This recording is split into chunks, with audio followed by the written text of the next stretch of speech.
get his disclaimer in the video. Yeah. But the rapping Hitman claimed 11 bodies, Bloodhound Lil. This the one we've been waiting on. Low key. Didn't even know this was in the works. For real. But is this TOS? If it's on YouTube, it can be on Twitch. Anyway, didn't know this was on the way, but I'm grateful we got it. Shout out to Trap Lil Ross.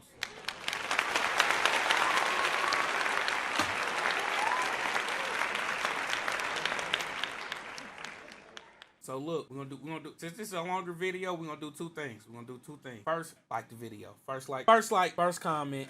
Cash App. You know what it is. So now we got that out the way. Here's the second thing. Somewhere amongst in this video, I'm gonna put an Amazon card in there. Just, you know what I'm saying? Like, yeah, I got you. It's gonna be a decent one.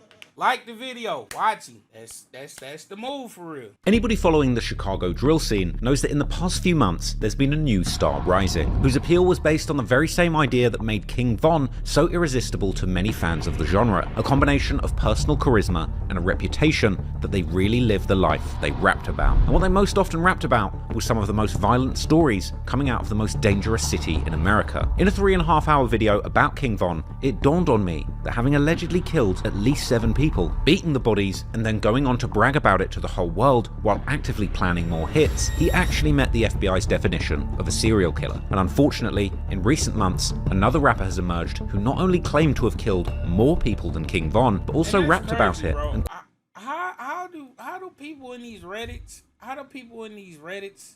be finding out about these people? Like, I didn't hear about Lil Jeff until one day. I just so happened to find myself on that Chicagoology Reddit. Shout out to them niggas. Man, I seen a baby picture of duck. Thought I'd never see some stuff like that. Never. But anyway, it's just like they real life just be detectives that just can't hold a job. Like they probably some stoners or something. You know? Hey, look. Like they some stoners or something, sit around all day and just, oh, I like this guy. He's a good drill rapper. Oh my god! And they FOMO over these, yeah. Okay, you know, but they FOMO over these, yeah. Fear of missing out. The internet know everything. I'm just saying, like it get kind of wacky. It get kind of wacky, bro. Quite literally modeled his persona on other famous serial killers. I'm of course talking about Bloody Hound, or Bloodhound Lil Jeff, the self-styled Jeffrey Dahmer of Chicago drill. And to many, the next rapper who was on their way on my right to becoming the next big thing in the drill scene with his wild claims that he had 10 to 11 bodies under his belt, rapping jaw-dropping bars comparing his life to video game Call of Duty and saying that he's really up 10 kills, to comparing himself to basketball legend Bill Russell and inferring that he'd committed as many murders as Russell has won championship rings. Before I tell you any more about the Lil Jeff story, I need to give you a very important content warning. This video is going to contain themes of violence, death, explicit language, and gang activity, but every effort has been made to censor this video in accordance with YouTube's advertiser and community guidelines. And this video will feature absolutely no swearing, no violence, no drug use, and no firearms. That was a nerf. We gotta put the blurred nerf over the words. And I ain't cussed so far, so. Yep. So anyone from YouTube reviewing this video, please do not demonetize it. And it's really important for me to explain to you the purpose of this video is to provide an educational documentary providing an authoritative piece of news reporting on a historic event in a journalistic context. It just so happens that this historic event is an important moment in drill music history. And I'm really not making light of these situations I'm going to be talking about in this video. And I'm not going to be recycling this tragedy into content for money like some of these YouTube channels do. I genuinely care about the drill music scene, its history, and I've done extensive research to try and bring you the truth behind the music. I am the #1 journalist in the entire UK when it comes to rap music, drill music, and gang street culture. So I am truly a trusted authority on the topic, and I really care. But that said, all of the opinions that you'll hear in this video are just mine alone, okay? Everything in this video has been taken from publicly available sources, and I'm not saying that everything here definitely happened, but what I am saying is that things were said and theories exist, a lot of them being online. I might say that somebody said that somebody killed someone else on Reddit. I'm not saying they definitely did it, but I am saying that people said it. Now, I'm not responsible for things that other people say, but you can't deny that these things... Alright, you getting along with it, buddy. Hold on.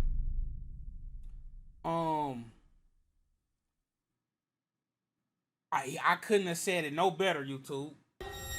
But interestingly, unlike Von, who was seemingly in the streets since a child, Jeff would wildly claim that he had only gotten involved in the streets about 3 years ago when he turned 18 and graduated from high school, committing all of these alleged murders in a very short time span. So around what age did you jump off the porch and start hanging out in the streets? I'm gonna say when I came outside for real, I was like 18 type shit. Okay. I just turned like 18. Jeff also became known for his equally wild antics that showed he was a complete loose cannon. For example, when he famously snorted crushed up pills during his DJU interview. Then there was the time he seemingly shot his gun towards someone during an Instagram live, as well as openly bragging about how he was robbing people for their designer watches.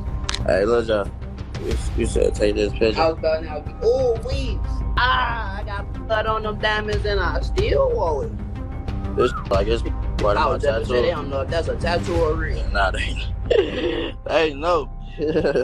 To compare Lil Jeff to King Von is guaranteed to anger some people, and by no means was Jeff's star power or rapping abilities anywhere near that of Von's. But then again, Von also had support from the biggest artist to ever rise from the drill scene, Lil Durk, and he was several years older than Jeff when his rap career took off. Furthermore, Von had already been in the streets for close to a decade, forming the reputation that would eventually help him to become the boogeyman of Chicago drill that he ended up.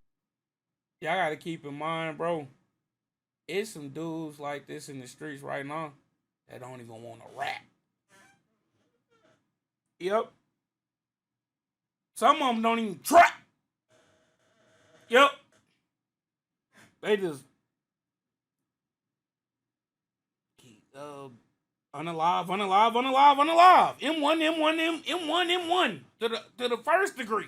Up being, as well as being an undeniable legend in the rap game following his untimely death in November 2020. Jeff, on the other hand, was still, by all accounts, very much still in the streets whilst he was trying to find his voice and talent on the mic. While Jeff's rapping style was controversial and divisive amongst fans of Chicago drill, there's no denying that Lil Jeff was evolving musically and becoming more and more comfortable in using his rather unique, high-pitched voice. It kind of made him sound like the real-life Joker of Chirac. Unfortunately, we'll never know what might have come from his music career because, as most drill fans know by now, on the 8th of June 2024, Lil Jeff was gunned down in the south side of Chicago, only about a half-a-mile walk from the notorious Parkway Gardens public housing complex, aka O-Block, that King Von was known to rep. And, as always seems to be guaranteed these days, Lil Jeff's demise and the shootout that led up to it was all captured on surveillance footage, even going viral within the drill community just after it happened. But it was not just the fact that Lil Jeff was killed that made his story blow up beyond the drill audience, but more so how he died. Look, as when that surveillance... Look. So I seen that video. I seen both angles of the same event. You know what I mean? On the Reddit, actually. On the Reddit. And not gonna lie, bro. Dude seemed the thirstiest. Like, you know how you so eager for that all common sense go out the window. That's what type of timing Buddy was on, bro.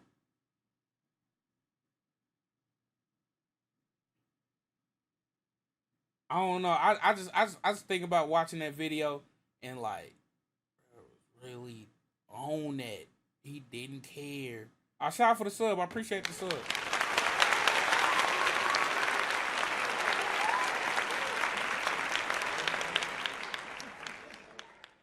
But yeah, I just seen that video and I'm just thinking about it. And I ain't gonna listen here and lie, bro. If you seen the footage, you'll see who was there. Right? You will see who was there.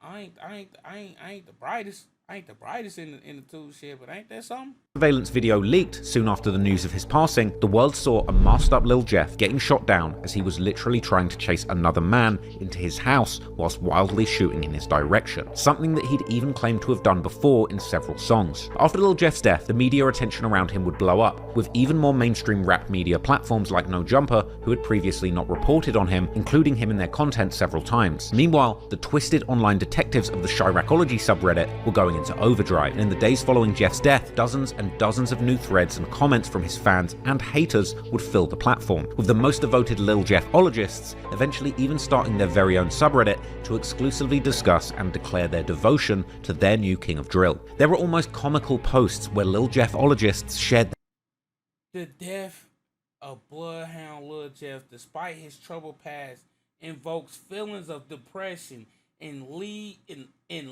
me to sleepless nights because of his passing and deep connection I felt with him. First bar was crazy. First bar was crazy. I'm gonna just acknowledge the fact that these boys made a whole Reddit for Lil Jeff in a matter of a month's time.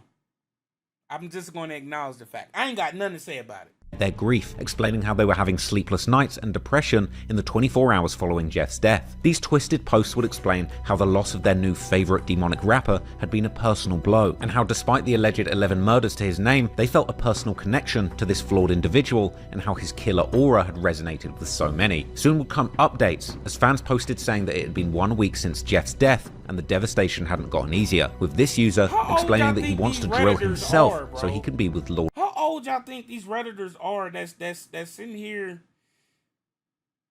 writing neat on for this little Jeffologies? How old y'all think these people is? 12 to 21, young, 10? A 10-year-old did not write this shit. I'm gonna just let y'all know that right now. Let's go ahead and get 10 up out the way. Jeff and asking other users if they have tips on how to grieve. Another update landed on day 12 as the user explained that he'd been saying Jeff's name in the mirror to try and bring him back, and explaining how he can still feel Jeff's presence around him and that he's been seeing Jeff's reflection flashing wads of money at him in store windows. Now all of this goes to They treating this nigga like the boogeyman? to show you the bizarre and twisted level of fandom that Chicago drill has really reached, with this adoration of Jeff even topping some of the most extreme King Von glazing that's been observed online. Chicago drill is truly the juncture where internet fandom meets music, meets real life true crime.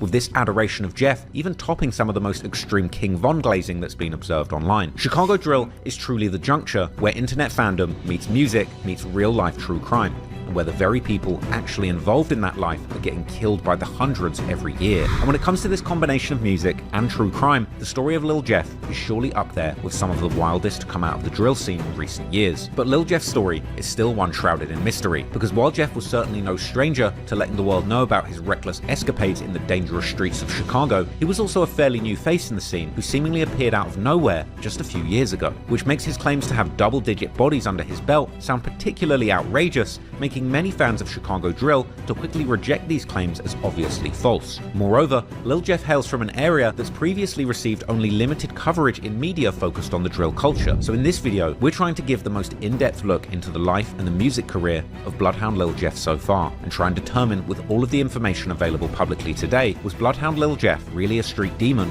with 11 murders to his name, or just a wannabe serial killer on social media who effed around and found out? Residents say they're fed up with violence like the weekend's mass shooting, and they're taking back the streets. On Saturday, it was a different scene at 75th Street in Chatham, where one person was shot and killed 9. As much mayhem we hear come from this city, bro, it's really a nice city, bro. I don't want y'all to let this drill stuff deter y'all from visiting Chicago. Just hey, be smart with where you at. Sometimes you just won't even know where you at, bro. I swear to God, I went to the Uncle Ramus in the low end. Didn't even know. Smack dab in what they call it, Welch world. Didn't even know. Chicken. Scrumdiddlyumptious. Not gonna lie. Fire. Hey, the shit was so fire. I can't even speak on that, but it was fire. Others wounded. Outside their school, with homemade signs demanding peace, they gather. We gonna rock with it, roll with it. We're only 17, 18 years old, and we losing our lives at a young age. Man, we do this shit, man, every day, man. Drill City, we out here, man. On one of the most violent streets in the city, No, cause I went to the Heroes off for 82nd. It's like by this little plaza. If you know, you know. 79th Street. Like Artist and activist Common lends his support and voice to lift up this Chatham neighborhood. Yeah, you see them bandanas, that mean we Bloodhound. So can you tell us like who introduced you to the street life? My brother. Your older brother, right? Looking at us, bro. Bloodhound. Yeah. Unfortunately, there are many families who are suffering. So you would say you've experienced some trauma growing up in these streets of Chicago. Cause how old was you when Chief Keef came out? Like, I was in 3rd grade. cause they said Bloodhound Lil Jeff got 10 bodies. I ain't gonna lie, my homie dad is on my face sheets right here. See money? Yeah. And how did this death affect your mentality, brother? These all I see is red. What type of lifestyle that Von led? Everybody consider him the top savage of the rap.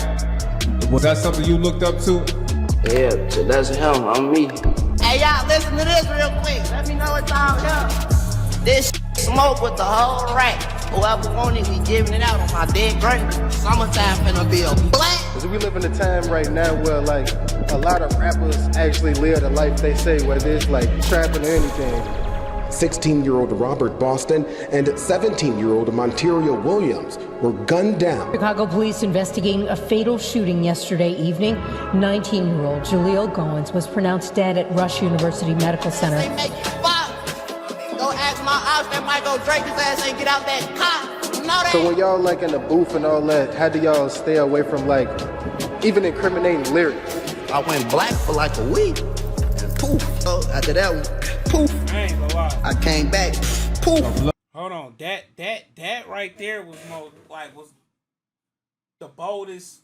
I ain't even gonna call it the boldest, but that one was. It was very reckless, bro. It was reckless, bro. It was almost like he felt invincible about certain things. Like I know one thing. I can't see snore. I know. I got the. But can you hear me? Anyway, I don't know. It's one thing when it's in the music, but when it's on like an Instagram live and you just, it's almost like a format where you just kind of a podcast. You know, you just talking. Man, you know, it's a little wild situation, man. Bloodhound, Bloodhound, Bloodhound, Bloodhound. Bloodhound, Bloodhound. YB, Bloodhound, Bloodhound.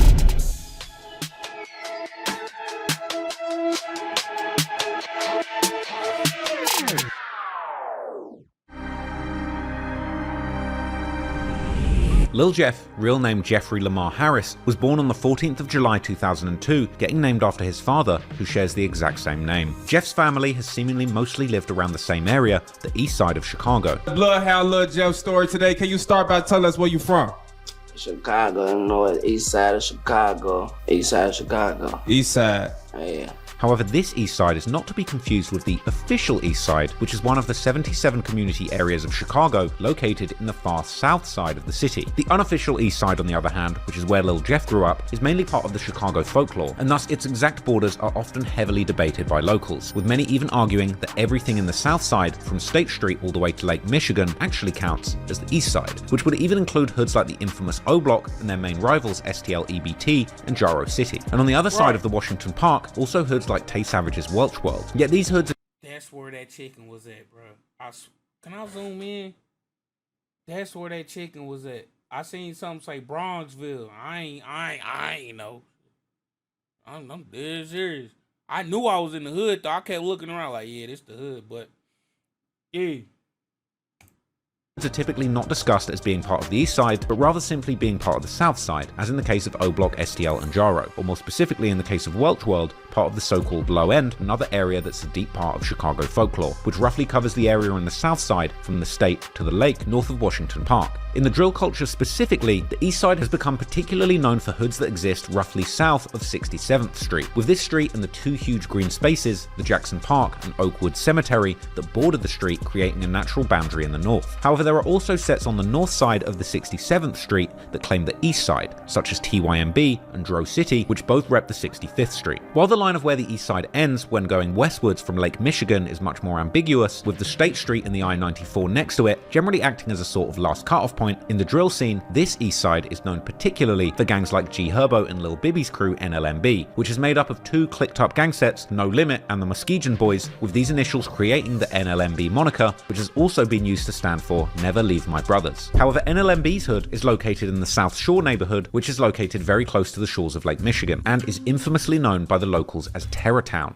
a place with a long history for being particularly dangerous. Whereas when it came to Lil Jeff, his family seemed to mostly stay in a much more central area around the Grand Crossing and Chatham community areas, which generally have been much lesser discussed in the drill scene before Lil Jeff's recent blow-up, although the area has seen its fair share of rappers since the early 2010s repping these specific hoods. Now, Lil Jeff's family has long ties to the streets in the area. His father, Jeffrey Harris Sr., allegedly belonged to a street set called 068 C Block, C standing for Champlain Avenue, with their main spot seemingly being on 68th Street and Champlain. To put this location in context, this street corner is only about 0.3 miles from the location where Lil Jeff would eventually lose his life. And while there's not much available about this particular set online, so it's a chance that these folks done grew up together. Man, get walkier. Jeff's father was born in the early 80s, and thus he and his set were likely at their most active around the turn of the millennium and throughout the 2000s. What we do know with some certainty is that Jeff's family were closely connected with the very people that Jeff would later go to war with, including the person alleged by many to have been the one to gun him down. Sr. allegedly belonged to a street set called 068 C Block, C standing for Champlain Avenue, with their main spot seemingly being on 68th Street and Champlain. To put this location in context, this street corner is only about 0.3 miles from the location where Lil Jeff would eventually lose his life. And while there's not much available about this particular set online, Jeff's father was born in the early 80s, and thus he and his set were likely at their most active around the turn of the millennium and throughout the 2000s. What we do know with some certainty is that the streets it's a tricky situation. One little, I can't even call it little, but one event can change the dynamic between everybody. You know what I mean? that Jeff's family were closely connected with the very people that Jeff would later go to war with, including the person alleged by many to have been the one to gun him down, although there's no real evidence at the moment to prove who was the actual triggerman. But what can be said with more certainty is that close to the hood of Jeff's father, there would be another large hood that would end up playing a very large role in the street beefs that Jeff would get involved in. This hood was well known in Chicago even back in the 90s and 2000s when Jeff's dad was more active in the streets, and its history likely even goes much further back than that. Their hood was called the Lon City. For example, in the classic 1996 song by Chicago rapper D.A. Smart titled Walk With Me, he lists several Chicago hoods. D.A. Smart, walk with me.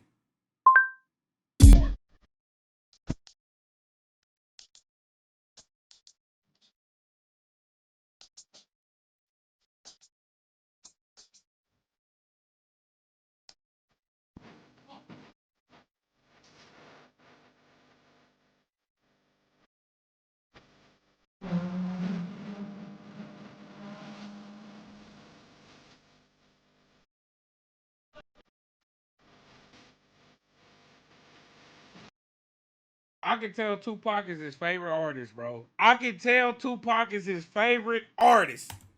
Anyway, let's keep it going. Hoods all around the area, with one of the bars referencing Lakeside, Paxtown, and Lon City, as Smart mentions how both Black Disciples and Gangster Disciples run the two latter hoods. But while Lakeside and Paxtown have more or less stayed intact until this day, at least in name, Lon City would eventually break apart, therefore it's not included in the modern gang maps. However, during the late 90s, in the trial against Larry Hoover, the infamous founder and leader of the Gangster Disciples, or GDs, one of the former members of Hoover's GDs, who turned informant, would give a very detailed description about the Lon City's territory at the time, this territory allegedly covering everything from 78th Street to 83rd Street, and all the way from State Street to Stony Island Avenue. This territory being absolutely enormous by modern Chicago gang standards. However, their main spots were seemingly on the 79th Street, such as 79th and Evans, which is just a stone's throw away from the 79th and Maryland that Jeff would later begin to claim. One of the highest ranking GDs of the 90s, called Shorty G, real name Gregory Shell, would even allegedly live in Lon City. Shorty G would also have a prodigy in Lon City called Lil Frank, real name Frank Smith, who would later rise to the top of the leadership of the original GDs before he was given a life sentence in 2023 for allegedly organising a killing of another high-ranking GD member as part of a leadership dispute. Due to its large size, Lon City had likely always had smaller sets working within it, both GD and BD, although the area has seemingly been majority GD. However, coming into the 2010s, Lon City, like most Chicago hoods, had lost the majority of its original structure due to the collapse of the traditional gang hierarchies during the 2000s, which led to the large gangs like the BDs and GDs to break into small neighborhood sets without any central leadership between them. In Lon City, these separate sets were also becoming more independent, particularly 6 sets that were known as 8-Tray Mob, Evans Mob, Hit Squad, Mix Mob, Wiz City, and Drill City, the latter of which would eventually become Lil Jeff's set. According to Chiracologists, these individual sets would eventually break Lon City apart completely due to some of the BD sets backdooring the original GD leaders of Lon City. In the aftermath of this breakup, what's now known as Mix Mob would seemingly keep repping Lon City even after the breakup. Meanwhile, Drill City would seemingly get its name around the same time as the Chicago drill movement was starting. Chicago drill music being the ultra-violent evolution of gangster rap, with beats inspired by Atlanta trap and gritty lyrics all about real crimes that were actually happening in Chicago. With this set having some of the first pioneering drill artists, such as the rapper known as Fat Smack, who is in fact the actual cousin of the rapper Pac-Man, who hailed from the nearby Dro City hood and is generally considered to have been the original creator of the drill genre before Chief Keef made it famous. The devil might be real or a magic mystery, but I make you disappear. Poof, history. I know you sick of me, but Mac gets the antidote. So if you act fruity, I have to split your cantaloupe. Hey man, you know this Pac-Man, Mr. Dro City. I'm not here, man. Hey, I tell him, the coupe looking like a Sunday, a chocolate Maserati, butter vanilla guts, valet pocketed at the party. Yo, on my heels, she was jocking me in the lobby. See the Morgan Crocodile's pocket watching like she gon' rob me.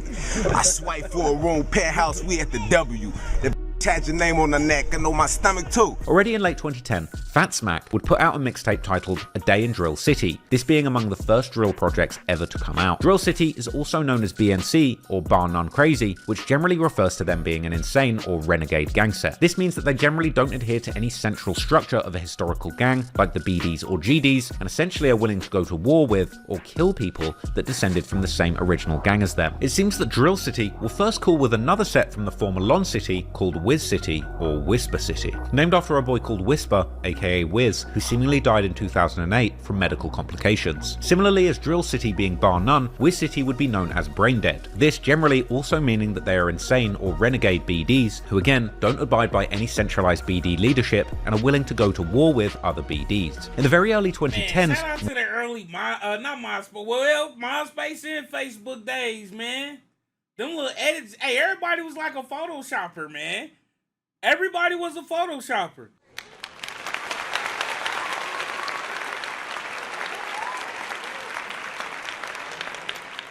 We just had to put our young nigga Nike on game, man. He was born in 04, would make him 20. Shout out to you know what I'm saying? Shout out to the youngin', you feel me? Just put you on game. So now you can like flirt with your little cougar bitch now. Wiz City was seemingly already beefing hard with several of the former Lon City sets, including Evans Mob, Mix Mob, and 8-Tray Mob. Hey man, so I just want to talk about that Mix Mob thing, man. It's getting ridiculous, man. For real. That's some real shit, man. That shit ridiculous. First of all, what I say, he was 20? Yeah, he 20. Y'all. First of all, let me say that right there. Y'all is here, man. You feel me? Y'all lucky I'm on this house arrest because if I wasn't, what's going down, man? There's big drills on y'all, for real. Old 82nd movement, man. We ain't playing no games. Boy, Drake, Lil City crazy. Brain Dead, you already know 82nd crazy, boy. got the South, A-Train Mob.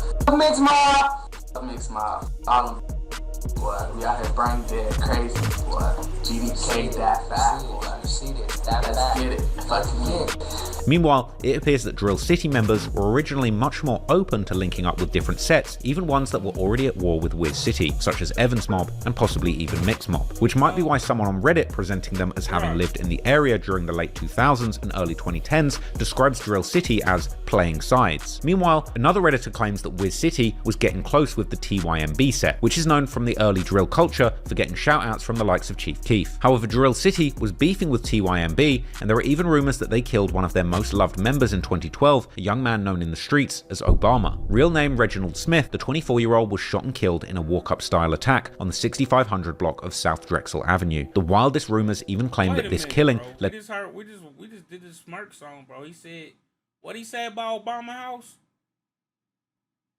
Hold on, where Lemeron at? Ain't Lemeron by 61st and Drexel? What'd he say? Can my Chicago natives help me out in the chat, bro? No, it's not. Okay. I was about to be like, this is the Obama he was talking about. It's the Obama he was talking about. For real. Led to one of the Drill City members getting kidnapped by TYMB before getting released for a 10k ransom. However, the consensus among Chiracologists seems to be that Obama was more likely killed by a member from another set that would become very close with Drill City. But more about that later. In any case, TYMB continues to be one of Drill City's longest ops, which is at least partly why even Lil Jeff would drop a Y sometimes in his music videos and on social media. At the time though, Wiz City's alliance with TYMB would allegedly cause Drill City to separate themselves from them and ally fully with their biggest ops, the Mix Mob, instead. This alliance eventually going under the moniker DCMM, or Drill City Mix Mob, as represented by Fat Smack and another Drill City member called Leaky in their 2013 song by the same name. And they would also openly claim to be Wiz City K, and vice versa, with Wiz City members vowing to K or kill anyone from Mix Mob or Drill City. The war between all these former Lon City sets would only keep escalating in the years to come, and alliances would keep changing over time. But moving forward, Drill City would seemingly also keep certain enemies that stayed the same, such as the majority GD sets, 8-Tray Mob, Evans Mob, and Hit Squad, who have seemingly always stayed relatively united with each other and against Drill City or BNC, as well as the Brain Dead BD set Wiz City and another nearby Brain Dead BD set called MTV 079 or Money Through Vernon. I heard before, like, you know, all this, like, all the violence started, I heard, like, y'all was, everybody, every hood was all in one, like, y'all used to go by Lon City or the Line. Is that true or not? Yeah, Lon City is like the whole area. Like from Shadow to Apple. We is Shadow. We is Shadow. But y'all was a part of y'all hood was a part of Lon City, right? Yeah, Lon City movement. Drill City and all that shit. You know, them though, the other side though now. I ain't gonna lie. I ain't saying how it, like, you know, how it happened, but I'll say what year would y'all say all this broke apart? I ain't gonna lie, folks. 2009, 2009 to 2010. 2009, 2010, bro. That's when really everybody, like, all them on the other side, they started turning video type of shit. You know what this is? A bunch of weird. We was the only GDs. I ain't gonna lie, we was the only GDs. We ain't clicked up with nobody, nothing. You talking about, like, for 8-Tray and Evans Mob? They be saying the shorties BDs too. Yeah, we got some BDs. For them folks, like, I ain't gonna lie, this shit clickbait, boy. Yeah, like, we EBK, we ain't just no everybody ain't GD. Brother BD. We family. We 8-Tray Mob. We family. I was gonna say, out of these three majority GD sets, Evans Mob is perhaps best known through their early 2010s connection with the infamous Washington Park-based set 600, due to two of their members, 600 Breezy and S-Dot, having a childhood and family connection to this set. Evans Mob is also known for a now classic moment in drill history when two of their members would catch infamous drill rapper Lil Reese from Lamron, aka the Grim Reaper, with this video causing the so-called Lil Reese Poopgate, as people would claim that the video showed visible skid marks on Lil Reese's underwear. Would you know? I never knew that was a thing. I never knew that was the thing, you know? But you know, a stinky conspiracy in Chicago drill that's been debated for years, and one which fans would eventually go all in on, analysing the patterns of the specific boxers that the Grim Reaper had been wearing that day to eventually debunk the theory and prove that it was all a big poopception all along, as the alleged brown stain actually turned out to just be part of the design of that particular set of boxers. But anyway, 8-Tray Mob are a lesser known set to the average drill listener, although they too would have some rappers attempting to come up in the original drill wave, with artists like Don Darius and Murder Mal dropping some early songs that would gather some decent views, such as their 2013 music video for a remix of Lil Durk's song Competition, where one 8-Tray member can be seen proudly presenting his shirt which says MTVK, BNCK, and Wiz City K. Hit Squad, on the other hand, is perhaps the smallest set out of these three, getting its name after a man called Hits, real name Marlon Dubose, who was killed in 2010, being shot in the head and neck. These are already many sets to keep track of, but ultimately these were just the sets from the original Lon City hood, whilst the story of Lil Jeff also includes numerous sets from nearby the original Lon City, because during the early drill era, while Lil Jeff was still just a young boy with dreams of pro basketball, his big brother Jay Boogie would jump headfirst into the streets, becoming friends with the very people that Jeff would later want to kill so bad that it ended up costing him his own life.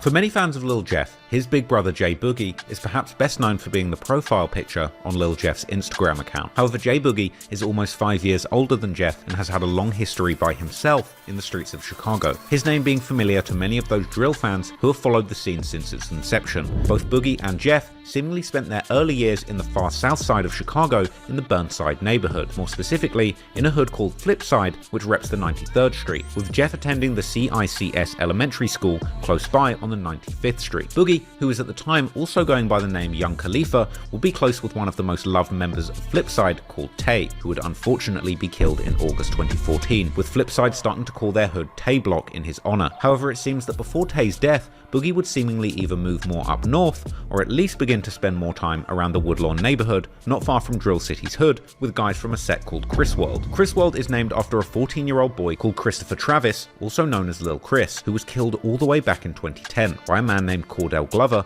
known as Wheezy or Wee Wee, allegedly from the EVT set. Lil Chris was seemingly part of TYMB and can be seen in old pictures with them, and Chris World would then begin as a faction within TYMB, or YMB, meaning Young Money Boys, as the set was known before they would eventually change their name in honor of a dead member called Ty, real name Edric Walker, who was killed a year earlier in 2009 during a particularly violent night where... And I'm just saying, it's people just walking around with all this knowledge where 4 people died in 3 shootings. But while TYMB was primarily repping the 65th Street, Chris World would begin to rep the 66th Street, which Chris had seemingly frequented, even though he would in fact live near the 64th Street. Around this time, TYMB, the newly founded Chris World, and Wick City, that would later become known as O Block, were all seemingly pretty close with each other, with their main ops being sets like STL EBT. However, this would allegedly change when Obama from TYMB was killed in March 2012, with many now seemingly thinking that his killer was a man called Kenny Mack, not to be confused with the Kenny Mack from the FBG Duck murder case, or several other Kenny Macks from different sets all over Chicago. This Kenny Mack was part of Chris World, and by all accounts, one of the central members in that faction. According to...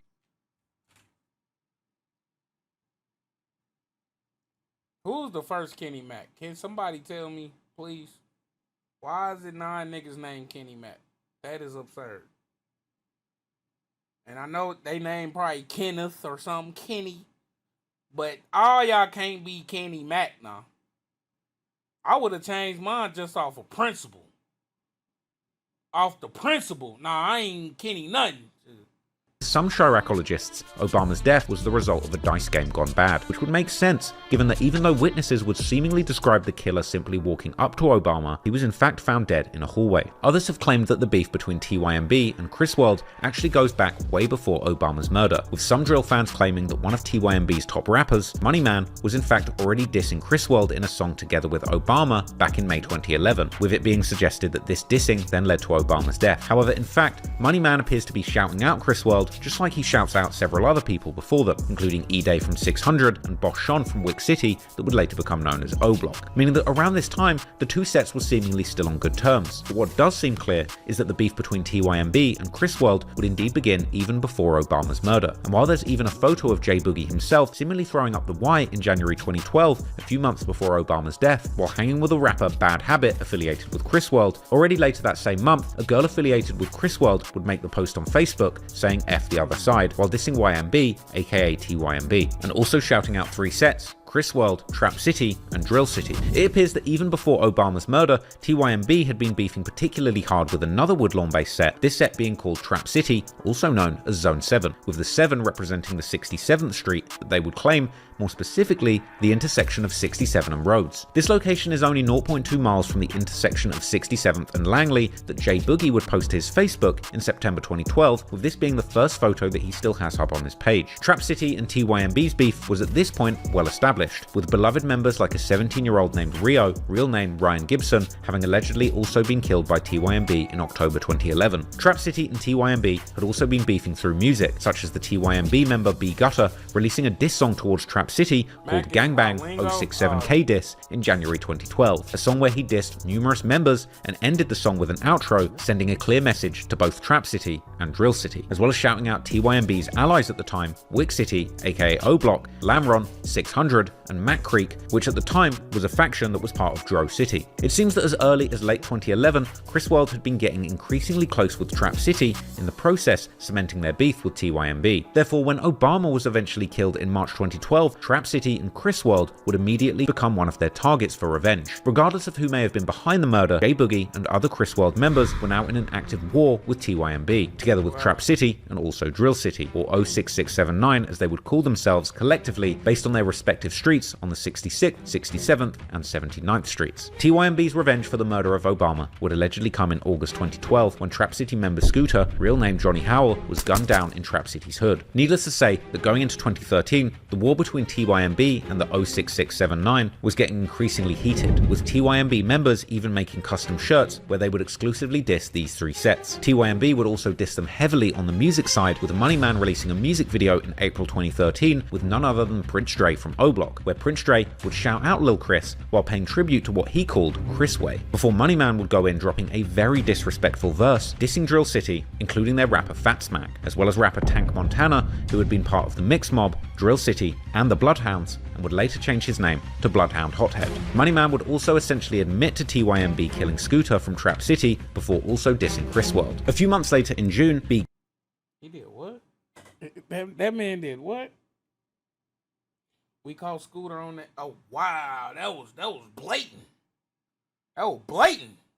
TYMB killing Scooter from Trap City before also dissing Chris World. A few months later in June, B Gutter would also re-release the song 067K Diss, but this time with a music video where he can be seen driving around Trap City's hood. But unfortunately, things weren't about to just stay online, and only a few months later, in August 2013, 06679 would lose another important member, none other than Kenny Mack from Chris World, real name Kenneth Barber, the very person rumored to have been behind the murder of Obama. A few days later, a photojournalist would capture the scene where Kenny had been killed and where his friends had left him a memorial, with one of the images capturing the tribute messages left for him by his friends, one of these messages saying simply, RIP Kenny, CWBAS, YMCPDK, F Obama. However, unlike so many murders in Chicago, this one would ultimately be solved, as the law enforcement would eventually charge a man named Anthony Bradley, also known in the streets as Capone from Dro City, more specifically a faction called Snowblock, which were affiliated with TYMB. Capone would end up receiving a massive 55-year sentence, but would eventually be granted a retrial where he would seemingly end up receiving a much shorter 20-year sentence, for which he would end up serving about half, and he's seemingly been released on parole. The killing of Kenny would hit Chris World hard, and the members such as J Boogie have continued keeping his memory alive throughout the years. But the death of Kenny wouldn't only affect the older guys already heavily in the streets, because Lil Jeff himself, who was only 11 years old at the time, would later tell during an Instagram live how he would witness Kenny's murder firsthand,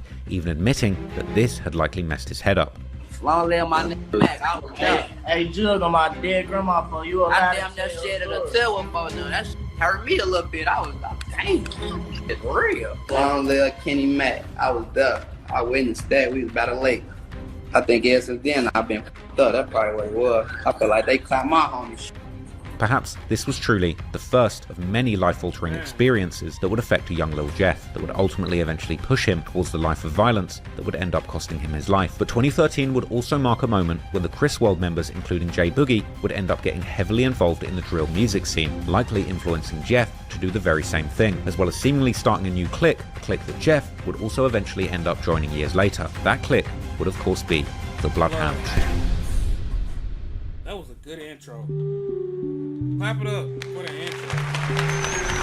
Going into 2013, the Chicago drill music scene was reaching its peak, propelled by the immense popularity of Chief Keef. But while other up-and-coming drill artists were largely keeping the similar dark and violent themes that had made the genre popular, both lyrically and sonically, Chief Keef himself, who was now living the good life in the rich suburbs just outside of Chicago, and surrounded by all the lean and loud he could possibly consume, would quickly begin to experiment with his sound, cranking his auto-tune settings to the max, while beginning to add much more melodic elements to his rapping, combined with an often heavy slurring, likely at least partially caused by his increasing consumption of that prescription cough suppressant. Keef would also largely ditch his day one producers during this period, instead accepting beat submissions from random YouTube and SoundCloud producers, many of whom had taken the more upbeat elements from Keef's earlier projects, particularly his debut album Finally Rich, but turning those elements up tenfold. These beats were much more influenced by the late 2000s and early 2010s Atlanta rap and trap music, with artists and groups such as Roscoe Dash, Travis Porter,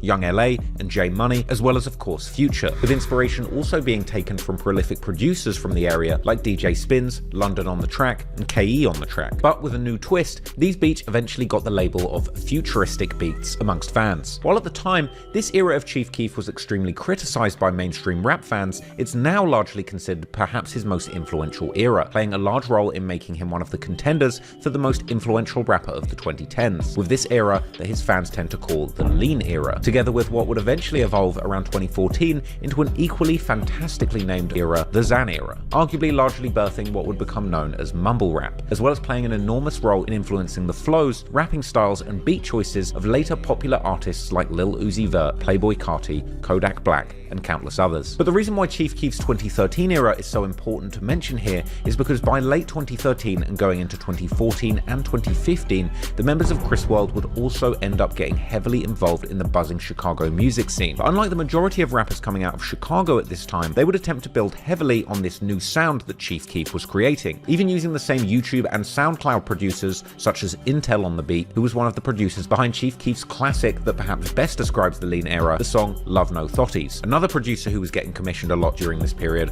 was the French beat Fandom Cash Money AP, who produced numerous songs for Keef and other GBE members during this time. Chris World would do this under the name Finesse Crew, which the Chris World rapper Saw J would present in his solo song titled after the group in September 2013. In the music video, we can see many key members of Chris World, including the main people of the Finesse Crew, including of course Saw J himself, as well as Chief 2 Times, Smooth, Bad Habit, now going by BH, and J Boogie, who incredibly at this point was still only 15 years old. J Boogie would eventually not only appear in these videos, but also participate in the rapping, such as the song BA. He looked 23. No cap. Yes, released with a music video in May 2014, and a music video for Finesse Party, which was released in November 2014. J Boogie would release early solo songs such as his 2014 remix of Bobby Shmurda's Hot N-Word, but for whatever reason, these songs have been now wiped off the internet. Despite most of Finesse Crew's songs being pretty upbeat party anthems, they would also keep repping their gang sets in their music videos, including in the banger titled Forever Mac and Chris, which was released in June 2015, as well as being seen dropping Wise for TYMB. However, TYMB was taking the dissing once again to another level, as Money Man would release his remix of Lil Durk's Competition titled No Competition in July 2014. Once again, he would get straight to the point, beginning the song by dissing Scooter and Rio, as well as Kenny Mac and Chris World. He would then begin his verse by saying how he blew someone's brain back on the 67th before aiming his diss directly at J Boogie, saying that he better cool and asking how is he even Chris World when he didn't even know Chris personally, as he had seemingly stayed flipside in 2010 when Chris was killed. Whether or not J Boogie actually knew Chris personally is unclear though, as Boogie himself has seemingly indicated that he did in fact know him, and that he has stayed on 67th since he was a young boy. Money Man would also diss Drill City and several other members from 06679 and their affiliated sets, such as Lil Ricky from Chris World and Lil Ant from Mix Mob, who was killed in 2013. Perhaps as a response to this song, Finesse Crew would eventually end up making their own dedicated diss track, released with a music video in May 2015. This song was called simply War, and the beat was a much more standard dark drill anthem. In the song, the Finesse Crew rappers go back and forth, spitting bars whilst dissing their ops, particularly TYMB, with Boogie also taking part in the rapping, saying that he's the youngest running things, being now 17 years old, before telling how he's driving through the ops hood with big clips while dropping Wise with both hands. This music video would also have a major cameo from a rapper who was making a lot of noise around this time, having become known a few years earlier for being one of the best friends of a true Chicago drill legend, LA Capone. This rapper was JB Bin Laden, who is the first person to appear in the video, he too dropping Wise with both hands. But this was not in fact the first time that JB had made an appearance on a Finesse Finesse Crew video, as already in December 2014, he can be seen in their music video for the song Kickstand Lean Boys, together with none other than Boss Top from O Block, with this possibly reflecting how O Block had now fallen out with TYMB too. JB is from a BD set called 400 East or 400E, which is directly on the other side of the Interstate 90 from Trap City and Chris World, with their main block being on the 71st and King Drive. Due to JB's close relationship with LA Capone, and LA even allegedly living on 400 East Hood with JB for a period of time, the set would even take on the name LA Gang in his honor following his death. But it seems that JB had a particularly strong bond with J Boogie, as he would often post and shout him out on social media. Bow! Smoke your like a blue cigarette. A blue one. Bow! However, not everyone was happy about people outside of 600 paying tribute to LA Capone, and 600 member Blast His Ass, aka Blastum, would in fact call out J Boogie and Chief 2 Times, aka Vontae, for throwing the LA hand sign on social media. But anyway, Chris World and also members like JB from 400 East were still also close with 0679, aka Trap City, and the Drill City Alliance. And particularly they were hanging out with members like CJ from Drill City.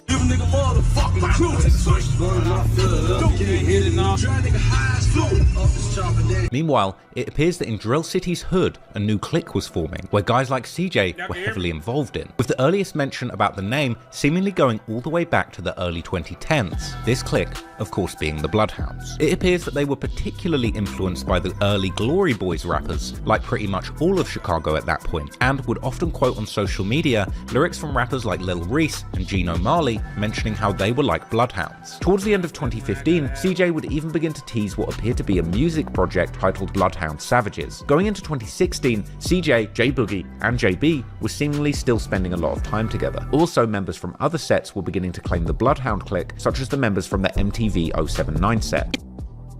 Yeah, you see them bandanas, that mean we Bloodhound. Yeah. Ride through with your flag out. Got the man gonna get your car flipped over. Video, he just looking at us, bro. Bloodhound. Yeah. Are we Bloodhound on Vernon too? As mentioned in an earlier chapter, MTV 079 is a brain-dead BD set that has had a long-running beef with the same sets as Drill City and Trap City, namely the historical majority GD sets from Lon City, Evans Mob, A-Tray Mob, and Hit Squad. However, MTV's relationship with Drill City and Trap City was a complicated one, as they had seemingly until recently been also cool with the other brain-dead BD set that these two were beefing with, called Wiz City. This being likely another example of just how quickly the alliances and beefs were evolving in the area. But in any case, soon the Bloodhound clique was beginning to drop music, just like CJ had teased in late 2015, as in May 2016, they would drop a new song called Vicious, featuring the rappers MTV Cash from MTV 079, Hothead from Drill City, formerly Tank Montana from Mix Mob, and Drizzy Bands from Drill City, and in the chorus, labeling themselves as the Bloodhound Villains. Some months later, in October 2016, Hothead would drop a song with a music video titled simply Bloodhound, where he warns his ops that if they're on any type of BS, they're going to die, and that he's a bloodhound and he wants his money dirty, like blood money. Around this time, J Boogie was now also repping the Bloodhound crew commonly on his social media, and going into 2017, the clique was beginning to gain increasing momentum, culminating in their biggest song at that point, the song Bloodhounds, released with a music video in April, which at the time was the song featuring the most Bloodhound-affiliated rappers, including CJ from Drill City, JB Bin Laden from 400 East, Hothead from Drill City, and MTV Chino and MTV Cash from MTV 079. The song is a pure Bloodhound anthem, mixed in with a very dark drill beat, with CJ beginning the song by rapping how the Bloodhounds are making noise in the streets and that he's not talking about the music. JB comes in by also repping Bloodhound from the start, followed by Hothead, who raps how the ops know that the Bloodhounds are the ones sending shots and the killing won't stop. MTV Chino then begins his verse with a much more pointed diss aimed likely at either the A-Tray Mob or the Evans Mob or both, as well as dissing Brick Squad 069, made famous by late rapper Lil Jojo, who was seemingly close with the A-Tray Mob at the time. A-Tray Mob,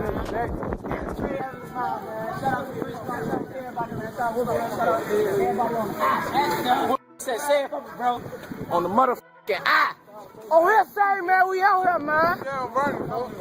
The song is ended by MTV Cash, who implies that others are trying to claim the name Bloodhound, but they are the real Bloodhounds. Also, J Boogie is in a visible role in the music video where he's often shown toting his gun with a laser beam, and at the very end of the song, someone who sounds a lot like Boogie even begins to rap a few bars before the song fades out. The Bloodhounds were at this point clearly an established group, seemingly made primarily out of members from Drill City, Chris World, 400 East, and MTV 079. But while they were for a time being putting out quality music, it was clear from their raps that they were also staying very busy in the the streets. Meanwhile, Lil Jeff had gotten to about high school age, still holding on to his dream of becoming a professional basketball player, with his 2017 sophomore team even seemingly winning some tournaments. Unfortunately though, it would appear that the next year his dream would come crashing down, as Jeff would not make it to his high school's varsity team. He would later Was he trash at the basketball shit, or just shit how it happened? talk about this during his DJU interview, saying how not making the team made him realize just how real life is, and that he had no idea what he would do after. So all this is brand new. This is a brand new life you living, Lil Jeff, because you 21 now. It ain't, folk. So I wonder what you was doing at 16. I was 16. Around that time, you was doing the Soldier Boy. I was trying to play basketball, but that's around the time I ain't make the varsity team. So at 16 was when I was realizing this shit real. I don't know what the fuck I'm gonna do. Cause you know, after that point, it's like once you don't make that team, it's over. It seems that this was likely the moment when Jeff's life would truly begin to take a new direction, and with his previously desired career path now falling off track, he was looking for a new future. Jeff would still graduate from high school in 2020, with his mum throwing him a fancy graduation party, but Jeff wasn't about to head to university to chase an ordinary career. Instead, it seems that he would end up following in the footsteps of his big brother, and soon he would begin showing up in the streets, raising hell with the rest of the Bloodhounds.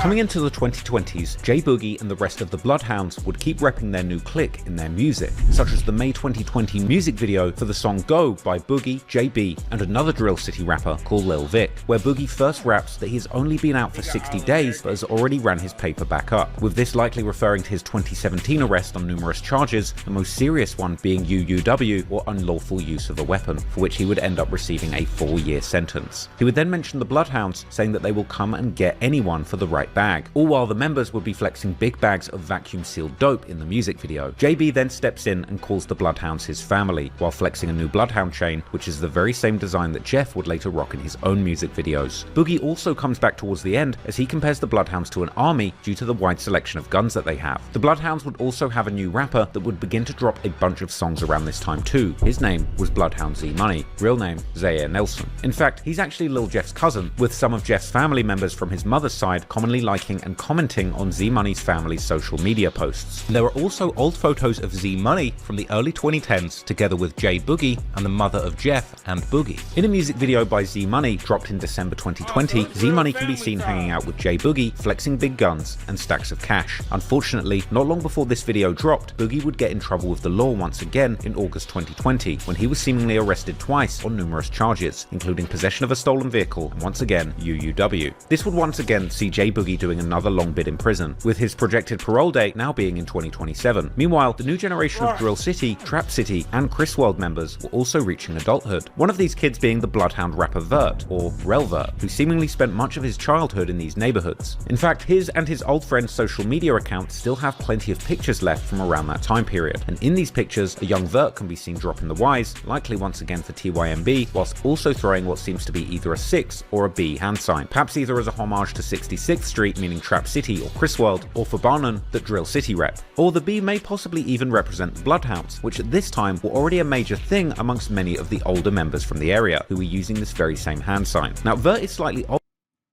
Okay, of course he wasn't good at basketball. He ended up getting taken out by,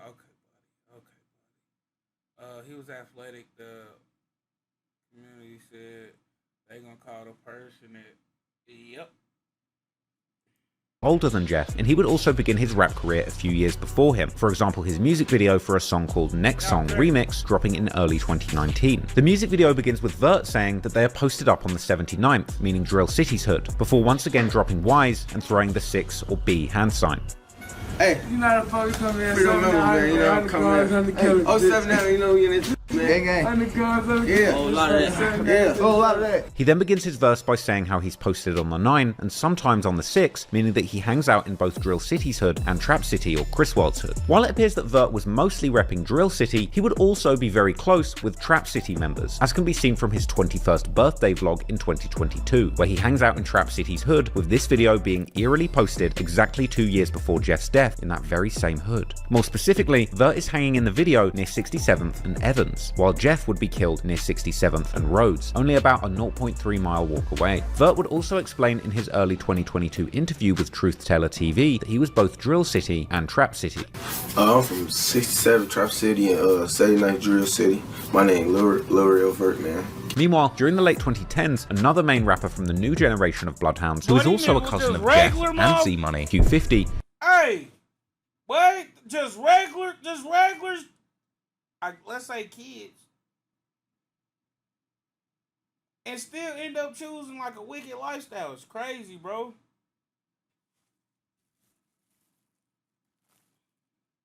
I guess this is what they hung around, what they drew to, bro. Or something.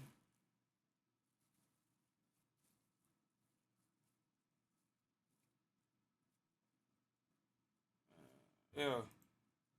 Was still attending high school, eventually graduating in 2022. Jeff, on the other hand, was still largely absent from any social media activity concerning Drill City or Bloodhounds coming into the 2020s, with one of his first appearances seemingly being in a late 2021 music video by Z Money titled Gone MIA, where a 19-year-old Jeff can be seen chilling in the background while his cousin raps, while his other appearance will be soon after in a music video for his brother J Boogie and JB Bin Laden's track titled N-Words Green, where Jeff can be seen next to his big bro smoking big blunts and toting a gun with a drum magazine, showing that at this point he was already likely deep in the streets together with his brother. Coming into the 2020s, it seems that the beefs of the 06679, aka the Chris World, Trap City and Drill City Alliance, which now included also the Bloodhound clique, were now increasingly beginning to revolve around their oldest enemies, the GD majority sets of the former Lon City, 8-Tray Mob, Evans Mob and Hit Squad, which is likely why they were increasingly dropping rakes for the GDs in their music videos instead of the Ys for TYMB like they had primarily done throughout the 2010s. That would have been back when the beef with TYMB was particularly hot, but still, Vert would aim his disses in his September 2020 song No Dissin' squarely at TYMB and 8-Tray Mob, saying both Die Y for TYMB and F83rd for 8-Tray Mob. However, in his November 2021 remix of Lil Durk's track Piss Me Off, he would rap how it's F the Ops and Young Money, perhaps showing that the beef with TYMB was a much more passive beef now, while the beef with 8-Tray Mob, Evans Mob and Hit Squad was much more active at this time. Some months before the release of that song, on the 1st of March 2021, a very respected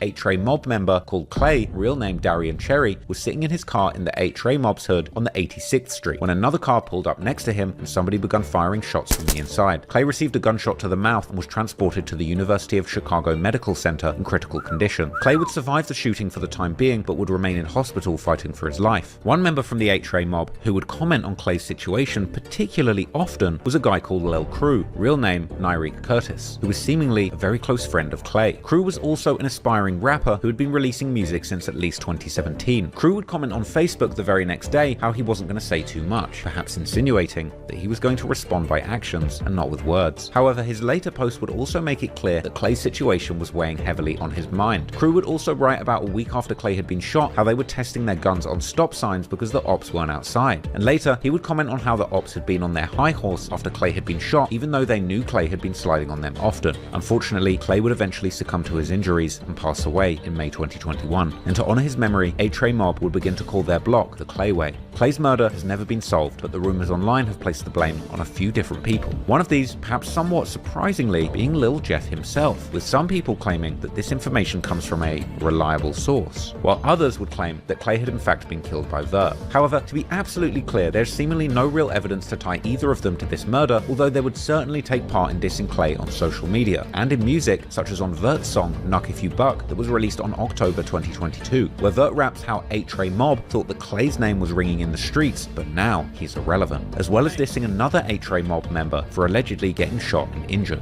Unfortunately, Vert and Drill City were soon about to experience a major loss of their own. During his teenage years, Vert had seemingly been particularly close with a guy from Drill City called Ruger, real name Jermaine Darden. Unfortunately, Ruger would be gunned down in Drill City's hood in March 2021, whilst 2 others were wounded. This would be another devastating loss for the people close to him. Q52 would pay his respects to Ruger right after his death, showing that while he might have been absent at this point from the music videos of guys like Vert, he was very much involved in the street side of things. So a whole bunch of tit for tat about to go on now. I could just see it. Like Clay before him, the killing of Ruger would also become yet another unsolved murder in Chicago. However, there has certainly been some interesting posts that have come out after his death, one of these being a post from one of the cousins of Clay, who would say how he'd risked his life to get back for Clay, and But then, less than a month after Ruger's death on the 13th of April 2021, at around 7 p.m, Lil Crew would be outside of the very same 300 block of 86th Street where Clay had been shot at the beginning of March, when someone would open fire at him, striking him in the chest. Crew would then be taken to the University of Chicago Medical Center, just like Clay had been, but this time the injuries were immediately too critical, and Crew would be pronounced dead soon after arrival. Yet again, the murder of Crew would go unsolved. But in online spaces, such as Reddit, the Jeffologists themselves, who have been rumored to possess an almost otherworldly ability to see the victims of their demigod and his disciples in their crystal balls, have once again pinned this murder on Vert. Some would even claim that Vert himself had gotten shot in the leg before Crew's murder, which he references in an unreleased song. This possibly even being the same shooting where Ruger would die and 2 others would be injured, one of these 2 then possibly being Vert. Vert would also mention Crew in the song Knuck If You Buck, as well as the rapper Don Darius from 8-Tray, who was one of the early rappers for the set before he was killed in 2013, saying that he can't go out like Don D and that 8-Tray haven't got a get back for Crew and Clay, with at least the implication being that the 06679 were indeed behind the murders of both Crew and Clay. But perhaps the most telling lyrics from Vert are in a lesser known song from early 2022 titled Live or Die by the Chris World rapper Chief 2 Times, now going by the name Big Boss 2 Times, featuring Tero and RB Tasky from Trap City, as well as Vert, who raps in his verse how it's F8-Tray, before specifically mentioning both Crew and Clay, saying how he got them both lit. Yet others have claimed that Crew was in fact killed by somebody from the Woodlawn set 800, who are known for beefing with numerous sets, including both the Bloodhounds and the 8-Tray mob. However, what is once again clear is that following the murder of Crew, Vert would use many of his songs to send messages that they had in fact gotten get back for Ruger. Firstly, in the beginning of June 2021, Vert would drop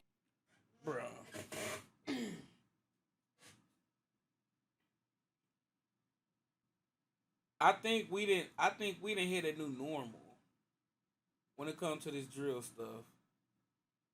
Like, no BS, when it first came about, Chief Keef, prime example, he rapped that drill stuff, but he wasn't the guy that did that. It was the guys he was rapping about, bro. You know what I mean? It was the guys he was rapping about. Same with FBG Duck. You know, he got the Ooders. They got the Ooders. Cool. Now the new normal I'm talking about, bro. That let's see who started that. I want to say Vaughn, King Vaughn. But anyway, the new normal is the Ooder is the rapper. And the more damage that was caused, the more higher up we kind of put the rapper.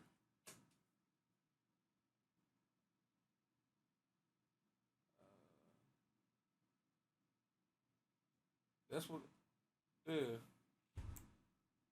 Drop a music video for his song titled Play by the Rules, where the video begins with a tribute clip of Ruger dancing to Lil Durk's song No Auto Durk, where Durk raps the famous line, "New op pack in the air, this gas or what?" Then, a few months later, at the end of August 2021, Vert would drop a music video for his song Drill Life, where he raps how he has to kill 10 of his ops for them to feel what he felt, with this likely being another reference to Ruger. This was followed in November with a much more direct claim in Vert's Pissed Me Off remix, with Vert rapping how they got get back for Ruger and how they lost 1, but their ops lost 4. Then, once again, at the end of December 2021, Vert would drop a music video called Gang, together with JB and a rapper called Lil Cap, where they can be seen with a cutout of Ruger, while Vert begins the song by rapping how they cried for Ruger but also slid for him, and that the score is not even, with him implying that they are doing so much damage that their ops are claiming that 06679 is cheating. The dissing would continue in 2022 when Vert would release the music video for his song titled simply Drill, where Vert first repeats a bar of how someone was dissing on their raps but now they can't speak, with this being a possible reference to Crew, before then continuing to pay tribute to Ruger, saying that he's pulling up up on his ops block and making them run. And the references to Ruger would just keep coming, with Vert then releasing a music video for his song 21 in June 2022, with this being the music video that they had been filming in Trap City's hood during the celebration for Vert's 21st birthday. In the song, Vert once again mentions how he cried after Ruger's death, but that he had then wiped his tears and gone to sliding, and saying how it's been back-to-back homicides ever since. At this point, it was clear that no matter who had been behind these murders, the war around the East Side was getting very heated, and unfortunately, the war wouldn't only continue between the established alliances, such as 8-Tray, Evans, and Hit Squad versus the Drill City, Trap City, Chris World, and the Bloodhounds, but it would eventually morph into a deadly civil war within the 06679 alliance. Whoa!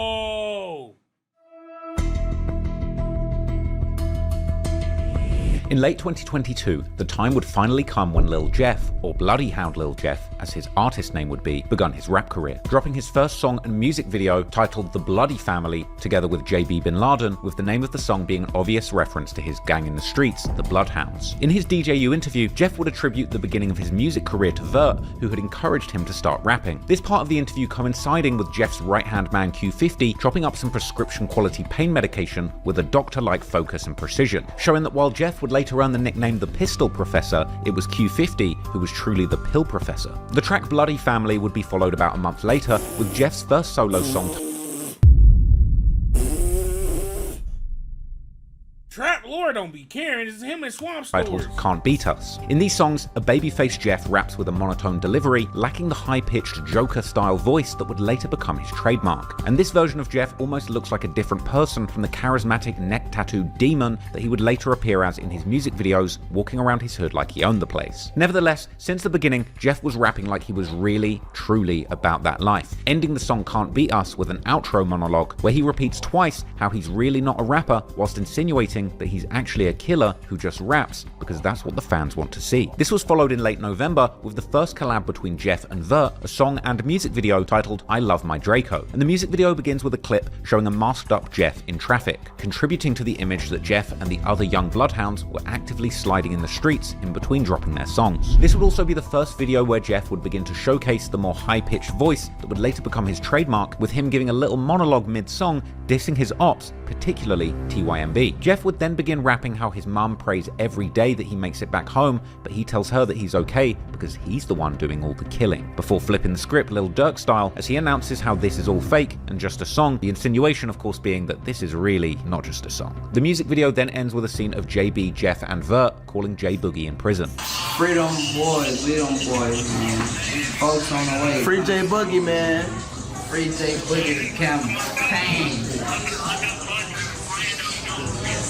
Free Boogie, man. But coming into 2023, Jeff would keep dropping new music with videos like the song N-Words B12 on March the 23rd, as well as the song Big 3 on April the 3rd, together with Q50 and another Bloodhound rapper, Slimito. In both music videos, Jeff can be seen surrounded by the Bloodhounds, including this time also his cousin Z Money, who is now playing the role of background character whilst giving Jeff all the limelight, as he once again continues to portray his image of a killer, insinuating on N-Words B12 how he'll see people that he's killed in hell. Unfortunately, as these music videos dropped, a tragedy had already stricken Jeff and the Bloodhounds that would completely change the alliances in the area, and ultimately cause the downfall of Lil Jeff. A few years before, in 2020, a bunch of rappers from the 0679 alliance of Trap City and Drill City, including RB Tasky, Lil Cap, Vert, and Mooka, will drop a music video for their song titled On Fire. The music video, which was filmed and released by AMF Visuals, who would eventually also become Lil Jeff's manager, is now interestingly unlisted. The music video begins with one of the most random cameos in perhaps all of drill history, with the camera showing King Von's sister, Kayla B, and the late Texas rapper Enchanting, who would sadly pass away in 2024, with both of them hanging out in Trap City's hood. The video also shows guys like Vert hanging out in Trap City, like on the corner of 66th Street, aka Marquette Road, and Rhodes Avenue, while the rapper Mooka raps a bar about how the alliance between Trap City or Chris World and Drill City would never divide. Indeed, coming into 2023, the alliance between Drill City, Trap City, and Chris World, aka 06679, had lasted for over a decade, with these sets seemingly never having any larger qualms during this period. Unfortunately, in 2023, this alliance would finally come crashing down, with one murder shrouded in mystery changing the relationship between these sets irreversibly. On the 7th of February 2023, JB Bin Laden would tweet a cryptic message saying how tables turn, bridges burn, but it is what it is. is. JB's tweet really could have been about just anything, but what would happen only a month later would certainly make this tweet seem ominous in hindsight, as on the 16th of March 2023, at about 2 p.m, Jeff's cousin Z Money, aka Zaire Nelson, was sitting in his car on the 1300 block of East 79th Street near the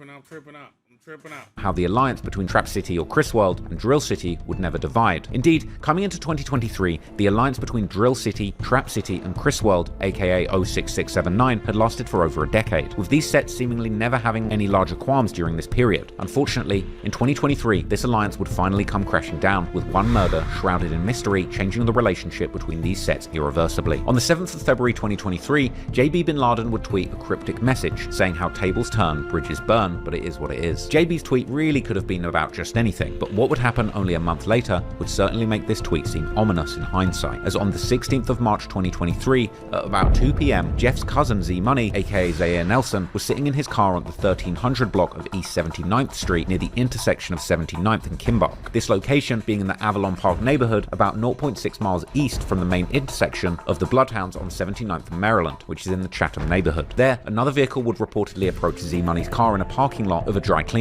Someone from inside that car began opening fire, hitting Z Money multiple times. Z Money would be taken to the University of Chicago Medical Center, where he would unfortunately be pronounced dead. Chi-Town crime chasers would later arrive at the scene to film the aftermath of the shooting, showing the police combing through the scene with numerous shell markers left on the ground. In the comments of the video, Q50's mum would react to the footage, clearly personally affected by the death of Z Money, and the loss of Z Money would be a huge blow for the Bloodhounds, particularly Jeff, as his cousin had likely been like a brother to him in the streets ever since his real brother Boogie had gone to prison. To pay tribute to him, both Jeff and Q50 would get Z Money tattoos on the top of their eyes, as well as a bunch of Z's tattooed on their index finger, aka their trigger fingers. But, as can be imagined, Z Money's death was an even greater loss for his family. In December 2023, a non-profit journalism project called The Trace, which investigates gun violence in America, would actually write a story about Z Money, aka Zaire, and in the piece, they would interview his mother. In this truly heartbreaking piece of journalism, the mother explains how Z Money had been dropped off at the hospital, but according to a doctor, he had been dead on arrival, having been shot over 29 times. The mother would also reveal that Z Money had been waiting for his friend in the parking lot who had gone to drop off some clothes at the dry cleaners to be tailored. And when the shooters appeared, this made Z Money attempt to run away, but ultimately getting caught by the hail of bullets, with it also being explained that his friend had then arrived and returned fire before fleeing the scene. And that friend was later not willing to speak to the police in fear of getting in trouble with them himself for using his gun. Unsurprisingly, Z Money's murder would once again go unsolved by the Chicago Police Department, leaving his mother even more traumatized, with her explaining in the article that she was tortured by the idea that she might just be walking the streets amongst her son's killer in the local community. The mother's fear was indeed legitimate, because as the rumor goes now, Z Money was allegedly killed by people who were very close to him, more specifically by his old friends from Trap City who had allegedly backdoored Z Money. At the time of the shooting, Z Money's death would be posted in Reddit's drill community Chiracology, but the speculation about the reasons behind his death would only truly begin after Lil Jeff began making noise in the drill scene, with some claiming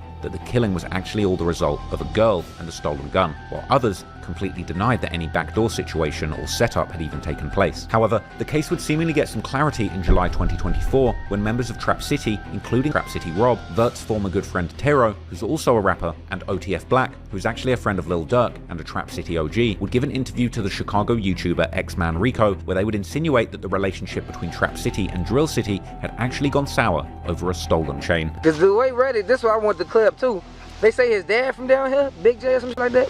Big J. Yeah. Anybody you got? Also, his daddy is from down here. Yeah, fuck used to hang with them. They know what they did. So okay. They know what they did. So okay, the Bloodhounds. Yeah, it was y'all was cool. Everybody that got a. That was my homie. He stole the chain, bro. We tried like he took it. He stole my homie chain. Who was that South J? Nah, brother. One of the other guys. This one of the other. This other one. Both letting him wear the J. He come back like he got into a high speed with 12. Line saying he lost it. You know what I'm saying? That's how my they look. You know? Yeah. You know what's crazy? Yeah. You know Jay Boogie, like Jay Boogie under us, shorty. Like I was in the field and this did me. Like this little brother, like on that. I don't know how this gonna play out. They say he ain't claiming the hood still. But he Trap City. That's what I'm saying. That's like from. That's all weird, bro. And you over Saturday night blood, like you can't. But we already know Trap City and Drill City was the same. Lucky and Water, like that's our family. Yeah. So that chain incident. told y'all earlier, it can get tricky quickly. Really split it up? Or was it something else before then? It was a chain, really. It was a chain, man. They tried to steal a chain. He ain't take it. No, I ain't trying to limit his image. You know what I'm saying? He did I not just take feel like that chain, bro. when it came to like when you on some real, because you know we don't just move on situations. So we just feel like a lot of feel like it was just some dumb chain on my soul. Like a from our hood being friendly, let them away your chain. Who does that? We may never know exactly what took place, but what does seem clear is that following Z-Money's death, the Bloodhounds would cut all ties to their old friends around Trap City and Chris World. And as Jeff would rap in his feature on another Bloodhound rapper Hotheads, aka Tank Montana's song Still Walking, released in November 2023, losing his cousin would also make him lose his mind, with Jeff's focus from that point onwards seemingly being one thing and one thing alone, a get back that he would allegedly get during the summer of 2023.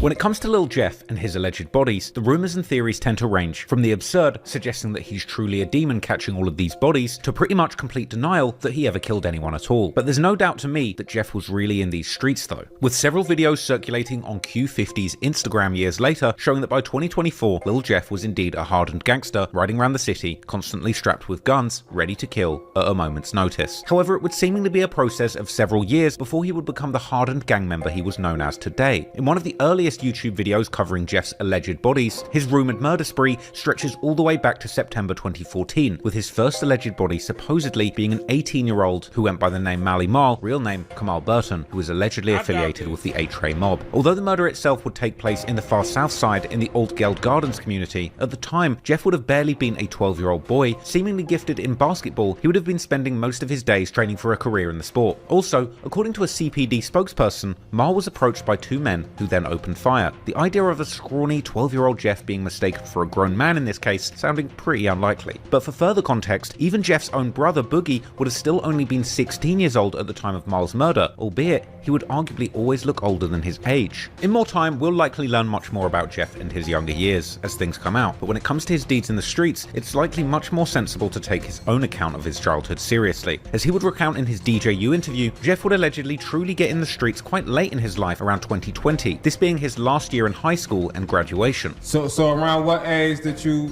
jump off the porch and start hanging out in the streets? I'm gonna say when I came outside for real, I was like 18 type. Okay. I just turned like 18. However, this certainly doesn't mean that Jeff's childhood was normal by any of broader society standards, as Jeff would also open up to DJU, saying that his father was not in his life growing up, as he too, quote-unquote, stood on business. This perhaps being a reference to Jeffrey Harris Sr.'s alleged time in the streets with the 068 C Block. Let's say back then he went around. Says acting weird as shit. It's bogus. It's cool. I'm dope, man. He be doing what he do. So how did that affect you back then, though? Not having pops around. OG stood on business, so you know, that shit didn't matter for real. But moreover, as we know now, Jeff's big brother, Jay Boogie, had clearly been in the streets since at least the early 2010s, which would seemingly affect Jeff's life and his experiences growing up significantly. And I'm doing that. I've been seeing my whole life, you know what I'm saying? I told you I got an older brother, so this ain't nothing new for real. It's the same shit I've been seeing. Everything I was doing, I just saw already. One of these significant moments in the young Jeff's life would of course be witnessing the murder of Kenny Mack. Whilst another incident that affected Jeff growing up was his family house getting shot up, with one of the bullets, according to Jeff, whizzing by right next to his head. So can you tell us like who introduced you to the street life? My brother. I ain't gonna lie, this is one of his like most famous interviews and stuff. I seen his interview. It was very insightful. Like, Brother, right? Yeah. Okay. And how was he showing you the ropes? Let me tell you, my crib got shot up when I was like 14. I was some stupid ass. The bullet that flew like right past my face. They had shot the back and the front. Then they blew the car and set that on fire. It was busting. I ain't gonna lie, it was going on. That almost hit me, though. See what I'm saying, though? Shit like that play a part. All type of. Just seeing that shit every day. I was seeing it every day, you know what I'm saying? So like everything I was seeing that shit all the time. Just like I'm doing right now. It's just I'm a part of it now, so it's definitely. Now, it's important to remember that while Jeff would seemingly appear in the drill scene almost out of nowhere, he was always the product of his environment, and that environment being one of the most dangerous in the whole of Chicago during the 2010s and beyond. When it comes to Jeff's time in the streets after 2020, when he supposedly got involved with the Bloodhounds heavy through his brother, there's still no shortage of alleged victims that are commonly or less commonly attributed to his supposed double-digit body count, with even the YouTuber who had originally published one of the first supposed body lists of Jeff spinning back with a new video sometime later, this time including only names post-2020.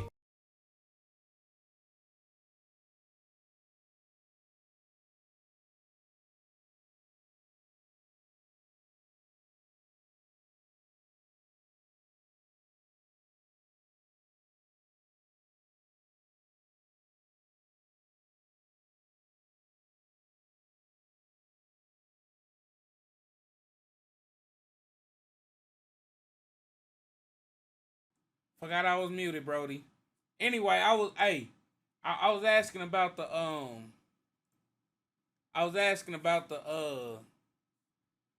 whatever happened to that white dude that used to cover all the Chicago gang stuff, the scrawny white boy. Nah. I'm asking a question, bro. But it sound like I'm talking about Trap Lord Ross, but I ain't though. No, not Chicago. Saying what was his name? He used to get in his car. Chicago World News. I think that's him. He used to get in his car and drive to the hoods. Like real deal, drive to the hoods and then give us the insight. But anyway, I was about to talk about this gang-based guy.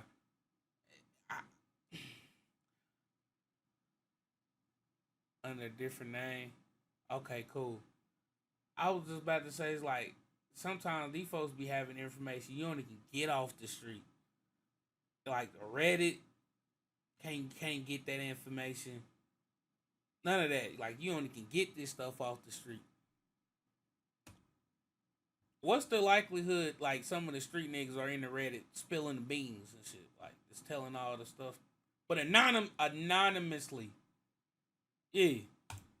One of the more obscure names on this list of people that Lil Jeff allegedly took the lives of was an alleged member of the crew Hit Squad by the name of Lil Gutter, real name Ronnie L. Sistruk Jr., who would lose his life in 2021 around the same time when the young Bloodhounds such as Vert and Jeff would allegedly be responsible for the deaths of the H-Ray members Clay and crew, with Gutter being shot down on the 13th of May 2021, eerily exactly 1 month after the murder of crew on the 13th of April. Gutter would be caught on the 700 block of 79th Street, this location being a mere 4 minutes walk from the intersection of 79th and Maryland, one of the main spots that Jeff and other Bloodhound members have claimed in their music videos. However, when it comes to any actual proof that Jeff or the Bloodhounds were behind this murder, the evidence seems to be slim to none, with this particular case further muddled by the fact that Hit Squad would have another, much more known member called Gutter too, who would unfortunately also end up losing his life, in this case in 2015, allegedly by the Bloodhound affiliated set MTV 079, whose members have commonly dissed this Gutter over the years too. Another less commonly heard name in this YouTuber's list is an alleged member of the Evans mob called Black, real name Roger Lewis, who was a 33-year-old OG of his block, shot dead in a drive-by whilst driving in March 2022. The only problem with this theory is that Black's alleged killer was in fact charged already the following month, in April 2022, and is now serving his sentence for the murder. Also in 2022, Jeff would end up losing someone seemingly very close to him, a man named Jamarian Loston, better known in the streets as J-Mo, who was allegedly part of the 06679 Alliance. There are some rumours that claim that it was this murder that motivated Jeff to catch his first body as revenge, this victim getting allegedly caught outside of a corner store or gas station, as Jeff and other Bloodhounds have implied in several songs. Later on, there would also be some rumours surfacing online that Jeff was supposedly even carrying out contract killings all the way in Milwaukee, with one Chiracologist dropping a picture in the comments of Jeff hanging out with some alleged local gang members from Milwaukee, with this picture being from a music video of the rappers Ghost, 53206, Super Throwed Feifei, and K-Rax called Plenty Missed Calls, released in July 2023. This outfit actually being the very same one that Jeff is wearing in his music video for the song N-Words B12, released on March 2023. In fact, even now, K-Rax still seemingly has Jeff as his profile picture on Instagram, which he likely changed following Jeff's death. Jeff and the other Bloodhounds would also later make several references to doing contract killings and to Milwaukee, with JB Bin Laden rapping in the song Run But Can't Hide that also features Lil Jeff how the Bloodhounds have blood for hire, meaning that they're selling.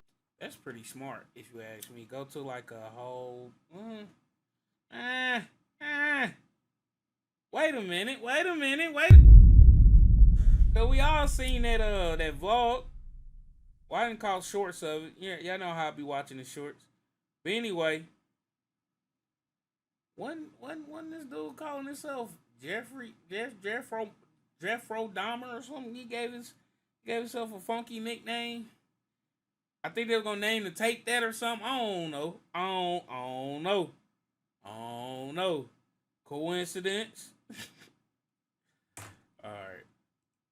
Hits too, whilst Jeff himself would also rap in the song LA Freestyle how someone tripped and got killed and how he's in Milwaukee like the NBA team, the Milwaukee Bucks. Q52 would claim in the leaked song BH4L how people know that he has bodies from state to state and that he's clapping people in Milwaukee for money. However, while some people on Reddit swear that this is a fact, there seems to be very little actual proof to back up these claims, and it appears that when it comes to the more plausible rumors, these will begin not long after the death of Z Money in March 2023, with one of the first alleged victims of Jeff following Z Money's murder being a young man called Lil Pooh, real name Pierre Boozer Jr., who hailed from Jeff's old stomping grounds, being allegedly part of the Flipside set who repped the 93rd Street. However, Pooh was seemingly well affiliated in the East Side, with his brother allegedly being part of the 95 mob located in the Princeton Park neighborhood, while Pooh was also, according to some, allegedly affiliated with none other than Trap City, with him even having 067 in his Instagram profile name. However, there's very little to be shown about his affiliations on his social media. To the contrary, there's more to be shown about Pooh's connection with the Bloodhounds, although the reason behind these connections could be either affiliation or rivalry. Whatever the case, at the time of his death, Pooh was seemingly living far away from Flipside, Trap City, or Drill City, all the way outside of the borders of Chicago on the 1800 block of 223rd Street in the community of Sauk Village. There, on the 9th of April 2023, a few weeks after the death of Z Money, police would respond to reports of shots fired and find an unresponsive Pooh laying on the front lawn of his home with multiple gunshot wounds, and his death would soon be ruled a homicide. Unfortunately, it seems that from the beginning, the police had very little to go on to solve Pooh's murder, and they would end up reaching out to the public in the hope that they would receive some clues or witnesses might step forward, but these clues would never seemingly materialize, and this murder remains unsolved. However, in this case, there are several examples of Lil Jeff seemingly claiming responsibility for Pooh's murder. For example, on the 9th of April 2024, the French Chicago drill aficionado Squid Ape would make a tribute post to Pooh on his Instagram, which would quickly gather numerous comments of people laughing at his death, to which one commenter would ask what he had done to invoke such a reaction, to which Lil Jeff himself would comment saying that Pooh had been dissing Z Money. Then, a few days before Jeff's death, an unreleased song of him was leaked online, the song having a bar where Jeff seemingly describes Pooh's death, saying how Pooh had dissed Z Money and now he's gone, before describing someone waiting for him to come home whilst laying in the grass outside his house. This bar seemingly describing exactly what might have taken place before Pooh's murder. On Reddit, one commenter would point out how Jeff had been hanging out with members from Flipside not long before his death, whilst guessing that this is why the song was never officially released at the time. However, on Jeff's posthumous album Stepping in Blood, this song is indeed included with the title In Your Home. But what makes the matter even more confusing is the fact that one of Pooh's good friends from Flipside would seemingly post an earnest tribute to Jeff following his death. And to make matters even more complicated, Jeff by no means wasn't the only one dissing Pooh after his death. Only a few days before the murder of Pooh, a young man would be killed in the community of Park Forest during an altercation at a house party, Park Forest being only a short drive away from Pooh's Sauk Village community. As it would turn out, the killed man was not just anyone, but an actual blood brother of the infamous rapper in Chicago drill, Wooski, originally from the STL EBT set. His brother, who was called Lowski, real name Ladarius Williams, allegedly belonged to a set called the E-Block, and also apparently was part of a clique called Haddyway, which much like the Bloodhounds, allegedly consists of members from a few different sets and is named after a boy called Haddy, who was killed in 2016. This clique, having been in a deadly war with JB. That's crazy, man. This city a big city, bro. This Chicago a big city, bro. And it's like we only seen so much for the longest.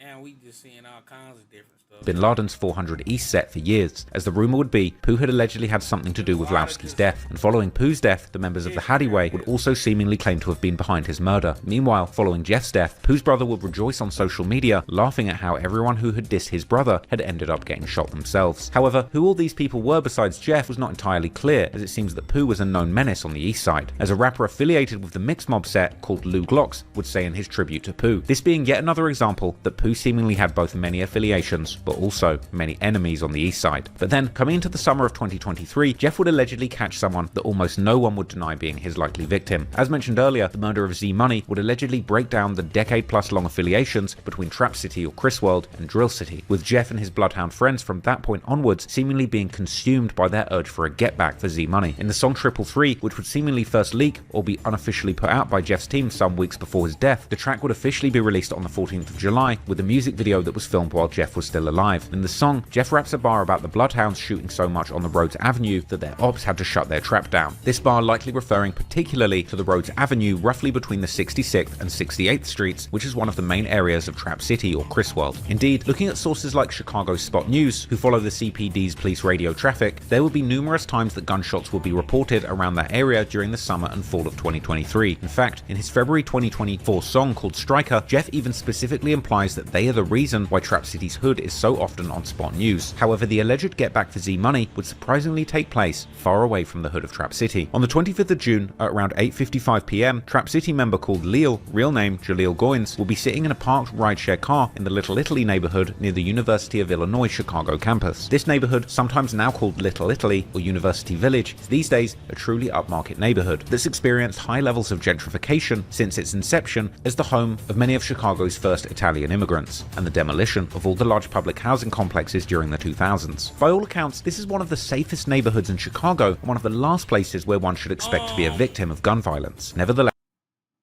Hold up, Trap. The word safest do not go with Chicago in no sense. In no sense. For real. You tripping right now, bro. I just want to let you know. Yeah. while Lil was sitting in his rideshare car on the 1300 block of West Taylor Street, someone would approach the car on foot and open fire through the rear passenger window, shooting inside the car numerous times before running away. The rideshare driver would immediately take off and drive the seriously wounded Lil to the nearest hospital, which was less than a mile away, but by that time, it would already be too late and Lil would be pronounced dead upon arriving at the hospital. The local ABC 7 News would be at the scene later that night and the next morning, interviewing the locals who had witnessed the shooting, with one of them explaining how the police may have counted 8 shots on the car window, but she claimed to have heard more than 20. This perhaps said something about the type of gun that was used in the shooting.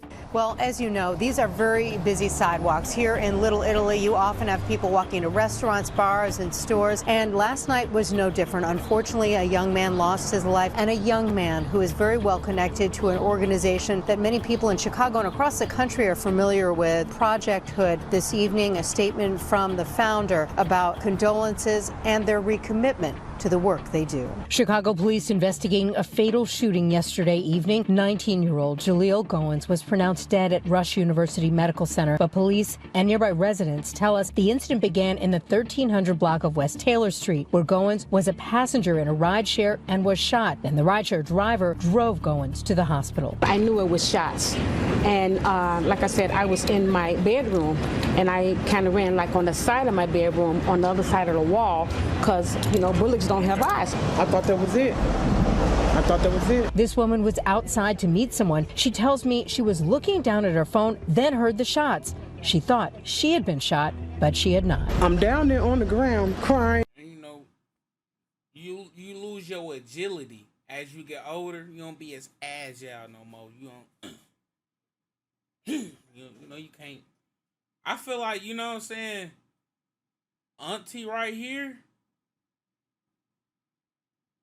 she can't get like AP, Adrian Peterson, Shady McCoy, you know, shifty like. You know, she can't get like them right now. It's life. I swear to God, it's life. But look though, I can just see the picture of her just really.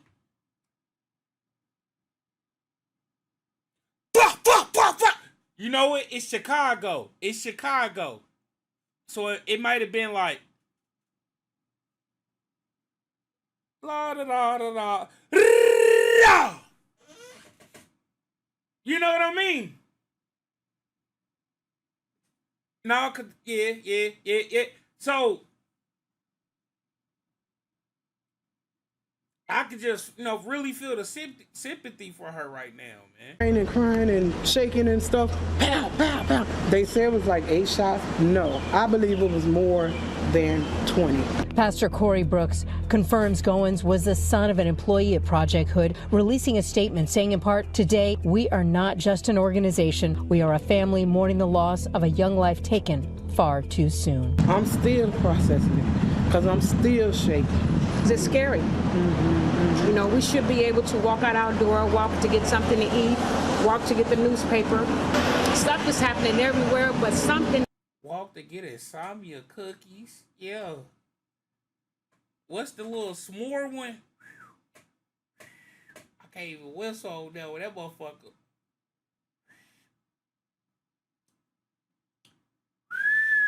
Yeah. The hate on, man. Pastor Brooks tells us that Goins was a son of their executive assistant as well as a brother of their youth manager. In his statement, he went on to say, "This reminds us of the need to stand together against gun violence." As for the investigation, Chicago police tell us at this point, no one in custody, no motive. Following the incident, the rideshare driver too would open up about his traumatic experience, explaining how Lil had likely passed away already during the short drive to the hospital. The rideshare driver whose passenger was shot to death in his car near UIC is opening up about the traumatic experience. 19-year-old Jaleel Goins was shot after getting into Robert Smith's car on Sunday night. Smith says he hit the gas when someone standing outside of the car started shooting. He rushed Goins to the hospital where he was pronounced dead. I was running stop signs and intersections to get away.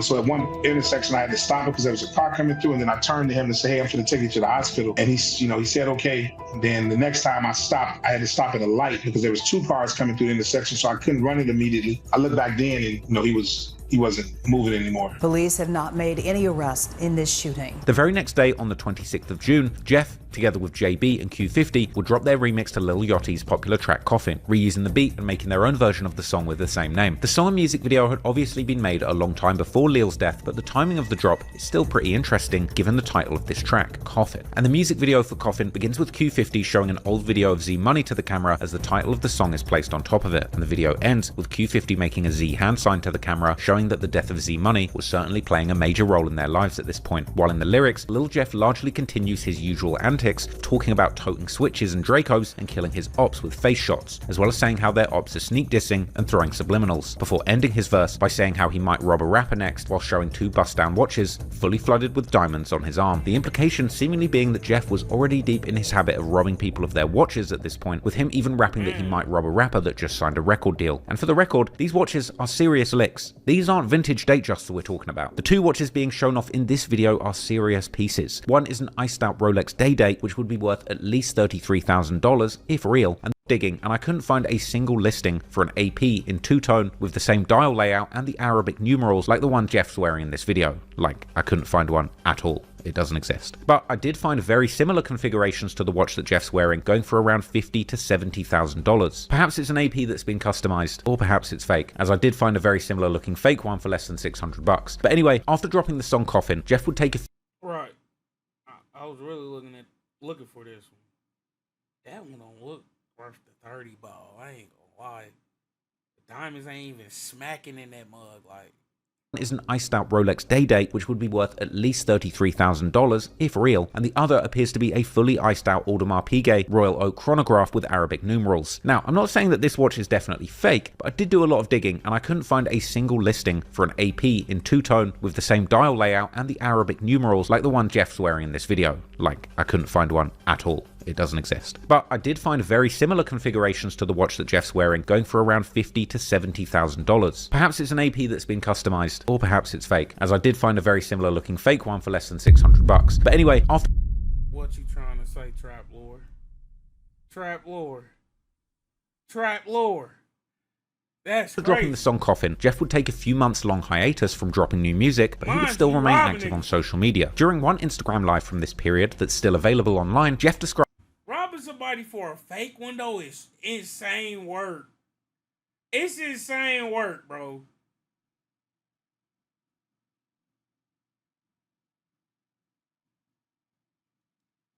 I'm talking about you ain't stuck him up, Glock to his temple.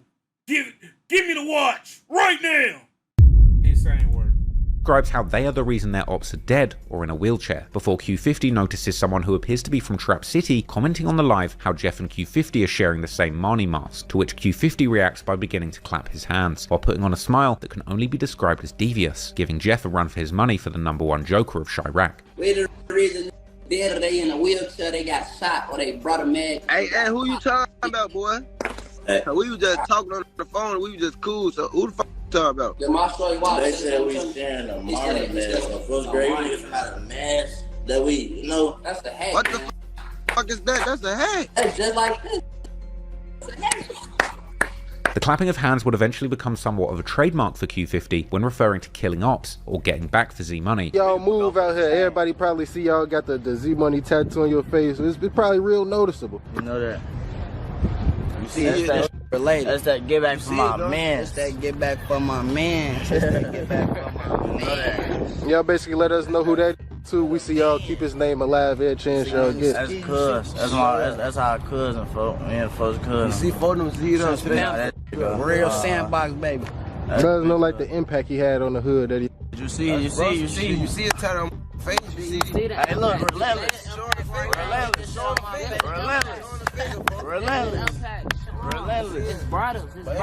what that. Look, look. The same I cried about, you know. Anyway, more Trap City members would soon enter the chat, aiming their disses particularly at Q50, saying how he just came outside in 2020, and pointing out that he has Z-Money tatted on his face but hasn't even known him for over 5 years, as well as saying that he used to be just a gamer, to which Q50 would once again respond simply by clapping at the camera. Hey, why do niggas talk about niggas running? Oh, ain't no ever have you running, folks. Hey, look though, folks. They got no money on racks, man. Hey, hold on. Even if folks came outside yesterday, guess what? What they say, I can't see no. A lot of niggas ain't even gonna bounce. That's a compliment. Alright, the comments, they said Quill just came outside, got that man on my dick, on my L's. Come on now. On first grade, I've been just, no. Hey, L's, yo, just start doing used to ride horses in the hood. This back and forth would only intensify, with Vert now addressing Trap City explicitly, while Q50 would reminisce about the times that he allegedly made Trap City members run, before the discussion would eventually turn to Lil, with Jeff saying how he can't even smoke with you if you don't smoke Lil. I wasn't even talking about them because they had some goofy to me now, because I wasn't even talking about them. I ain't even said that about 67. They had some straight peons for me. They did it themselves. I wasn't even talking about them. They came trying to come into my life and be funny. Yeah, folks used to ride horses. Why you talking about some this, that? You know all that. I see where it is. What it is, what is that? 80 of them want to be so cool with 67, and that's what it is. I see that. Oh, man. They say I woke up, started spinning. That's like, you know what I'm saying? That's a compliment. Hey, Ills, on my dear grandmother grave, please go stand on your block right now and I'll finish up you just like I did. No. Yeah. So, folks, can we get half that list live today? Off that Lil? You don't want to smoke Lil, I ain't trying to match. I ain't gonna lie.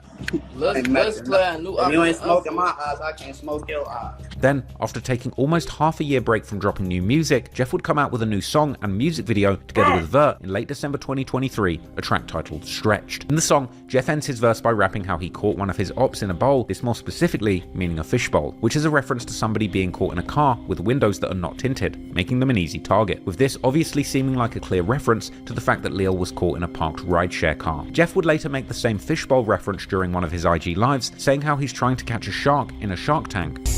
I caught in a fishbowl, trying to see if you would catch a big shark in a fish tank.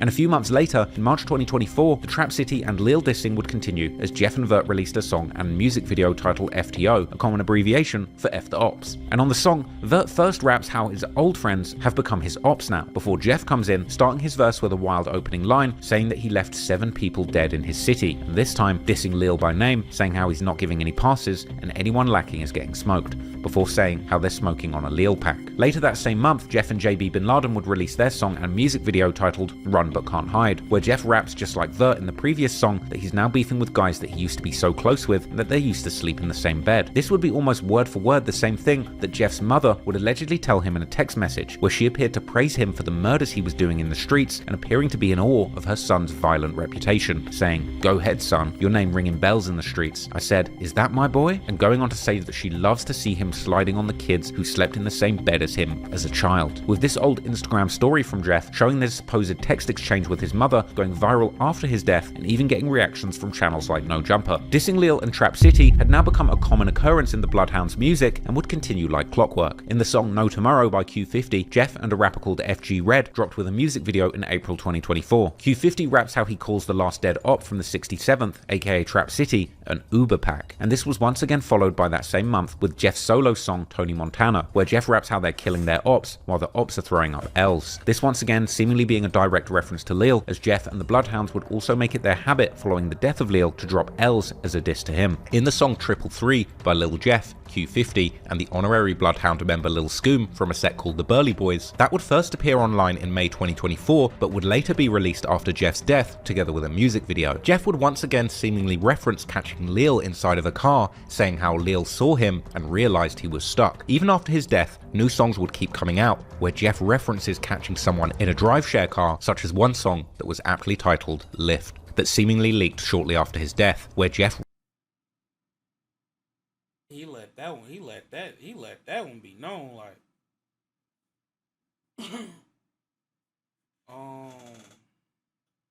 so I ain't gonna lie, I ain't got too much to say about how him and his mama interact with one another, bro. With each other, my bad. But I ain't got much to say right there, bro. But the leaving the breadcrumbs on the parked Uber situation, diabolical work. Diabolical work. Raps how he makes his ops disappear like magic and that somebody shouldn't have been driving in that lift. Jeff himself would also acknowledge that he was dissing Lil in almost every song. I ain't gonna lie, I'm gonna grab some pizza. You know what? Yeah, no, I'm gonna go and grab that pizza. Let me turn on some music. Song on his posthumous album, Stepping in Blood, on the song In Your Home. There's also some rumors that Q50 had in fact gotten shot in the leg not long before the murder of Lil, possibly by Trap City, with Jeff and Q50 sometimes seemingly referencing this in their songs. Meanwhile, Trap City members were mourning their loss, with even respected older members like OTF Black and Trap City Rob changing their Facebook profile pictures to pictures of Lil soon after his death. However, the death of Lil would also hit very close to home for even Jeff himself due to his father being from the area that's now part of Trap City, and following his passing, many people who were seemingly close to Jeff's father would post their tributes to Lil. The rapper Tero, who used to be close with Vert before the beef between Drill City and Trap City, would also make a tribute to Lil in late 2023, saying how he wished he could get him. I don't get this though, cause dude died from there or from around there, or mess with people from around there. Got heavy ties, and then his brother got heavy ties. Now, one of his brother homies then. Yeah, Him back, to which Jeff would troll Tero by liking the post with an emoji that's hugging a heart. No wonder then that the very next day, Tero would repost another picture of him with Lil, this time with a message implying that the next year, the Bloodhounds were going to go extinct. This post, now seemingly eerily prophetic, giving what would indeed take place in 2024. But before 2023 would come to a close, two other people would lose their lives under mysterious circumstances, with these two becoming the latest victims of Lil Jeff, according to online rumors. In the early morning hours of November the 1st, 2023, a man and a woman were inside a parked car on the 8300 block of South Dorchester Avenue, which is in Mixed Mob's hood. These two were known in the streets as Lil Deuce, real name Donado Buford, allegedly from a set called Foster Park, located in the Auburn Gresham neighborhood, located in the far south side. And he was with an infamous female gangster known as D-Money, real name Desiree McGee, who was allegedly affiliated with numerous sets, including the infamous Woodlawn sets like STL EBT, Gyro City, and Taekwon World, as well as the E-Block Hardaway set from the east side that Wooski's brother Lowski was part of. While the two were sitting in the vehicle, the car was reportedly approached by two suspects who would open fire on D-Money and Lil Deuce, shooting D-Money once whilst hitting Deuce multiple times in the chest, with both of them being transported to the University of Chicago Medical Center, where they would unfortunately both be pronounced dead. We're told it was around 12:39 Wednesday morning when a 19-year-old man and a 25-year-old woman were sitting inside of a parked vehicle. Police are saying the two suspects fired shots hitting the 19-year-old man multiple times in his chest. The 25-year-old woman was shot once in her torso. Both were taken to UFC emergency room where they were pronounced dead. As of right now, no one is in custody, but Area 3 detectives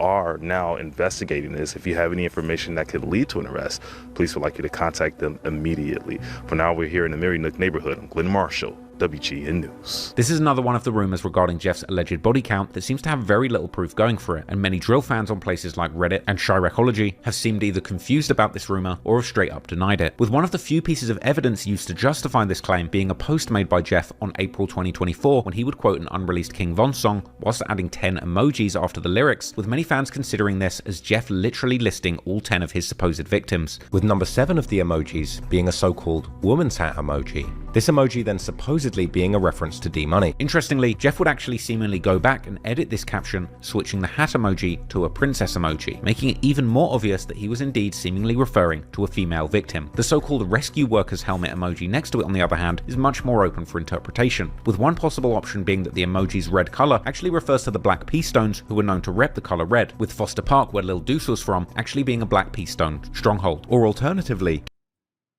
but this can't get that deep. Be symbolized by the crown emoji on either side of the princess emoji, crown being one of the symbols used by the People's Nation gang alliance that the Black Pea Stones belongs to. In fact, in a tribute video for Lil Deuce posted on his Instagram story after his death, his family can be seen putting crown decorations on top of a cake for his 20th birthday. Following the death of D-Money, Jeff would also boast on social media how the Bloodhounds were killing everyone, including women and kids. Hey, Lil Fredo, what you want, Lil Cuz? I still love you, folk, but it's like my little brother feel how he feel, and I'm around, we don't right or wrong or dead wrong, you know that. So it is what it is, folk. I wish y'all the best of luck, but we do spank ass, and you know this personally. For real, we really kill kids, bitch. If it get to that point, it make me mad enough, mamas will start getting all type of my shit known, right? My shit really up, them purse fuck with my head, face ass, neck ass, back ass. It's also worth noting that D-Money was seemingly close with numerous members of Trap City and would do stuff like promote their music and wish them a happy birthday on their social media. Moreover, some people close to D-Money, such as the rapper Flame, who is also from the SDL, EBT, Jaro City and Taekwon World areas, would seemingly diss Lil Jeff following his death. There was also seemingly some kind of connection between Jeff and Lil Deuce, as the two were actually following each other on Instagram. But while these two victims seem like wild rumors at best, the next two are commonly believed to be the work of Jeff and the other Bloodhounds, with these two victims in many ways launching Jeff into the spotlight and helping him rise to become one of the most infamous names in modern Chicago drill, as well as being one of the most ruthless shootings the west side of Chicago had ever seen. We ain't all heard about this one. To understand the events that would take place in early 2024, we likely have to go all the way back to the early days of the Young Bloodhounds. As I mentioned before, out of the three main rappers associated with the Bloodhounds, Jeff, Q50 and Vert, it appears that Vert was likely the first to get into the streets. On his old Facebook page that's under his real name, the young Vert can be seen often hanging out on the east side with the rest of the kids and older members from Drill City and Trap City or Chris World. How long?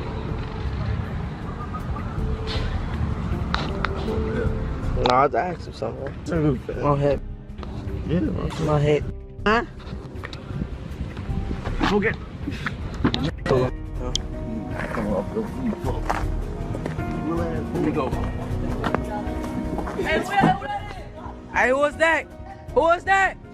Say you want some smoke, you must be high as fuck. Follow me. Larry, we just had a mini version of you fight. Look, yeah. Everybody good over here? Everybody good over here? Oh, he's always right there. Fuck it up. He's talking, I ain't going. Check it out. He's funny shit, man. Hold on. Let me see.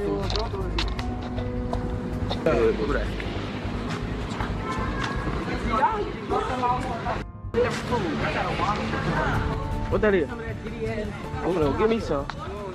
I need ants. Phone them, I need. But Vert had also made friends from outside his close neighborhood, with at least one of these friends being all the way out in the west side of Chicago, more specifically a hood known as The Jungle, which is located in the near west side neighborhood close to the United Center, which is home to both the Chicago Bulls NBA team and the Chicago Blackhawks NHL team. The relationship between Vert and his friend from Jungle would continue into their adult years, with Vert seemingly taking trips with the members from Jungle as recently as 2021. There's also a vlog from 2022 by YouTuber J Global Visuals, where Vert can be seen hanging out in the Jungle's hood with them. Real stop, man. Yeah.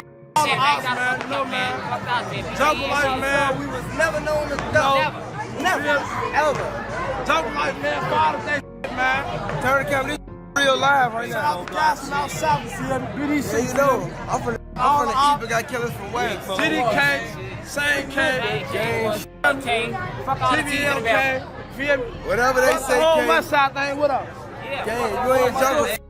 The members from the Jungle, on the other hand, are known to be closely affiliated with another close by set called BKN, also known as Nitty Block, named after a Jungle member called Frank Nitty, or Sosa Nitty, real name Frank Looney Jr., who was killed in 2019. It appears that eventually Jeff 2 would get close with the Jungle and BKN, with some videos still existing online showing him hanging out with them on their block. Unfortunately, as the rumour goes, the relationship between the Bloodhounds and BKN or Jungle would eventually go sour, after members of the BKN would allegedly turn on them and rob Jeff for some watches, with BKN then, according to Chiracologists, hopping on Instagram Live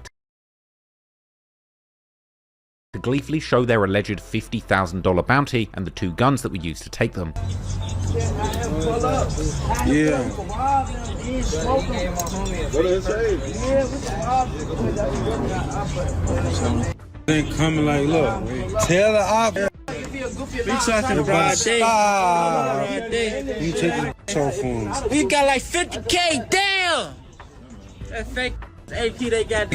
I just turned off card. In the video, they showed off 2 stolen watches and an iced out chain. And funnily enough, one of the watches was seemingly one of those fake iced out watches designed to look like an iced out AP watch, like the one from the coffin video, with Redditors seemingly noticing that one of these watches was almost certainly an imitation AP, which was in fact an AP tribute by fashion watch company GLD, which currently retails for less than $700. My bad. Hold on, bro. I'm saying it ain't that deep to buy the $700 fake watch. That same $700, you could have got you a nice little chain, diamond cut, could have got you grills. I ain't lost all my little jewelry, I ain't gonna lie. Man, you could have got you rings. I'm talking about all kinds of stuff. Crumb's going crazy. I just can't believe people out here spending that they hard-earned money on things that's obviously not authentic. I ain't gonna lie, like the lowest you can go is lab diamonds. They real diamonds that just made in the lab. But it's like, come on now, gang.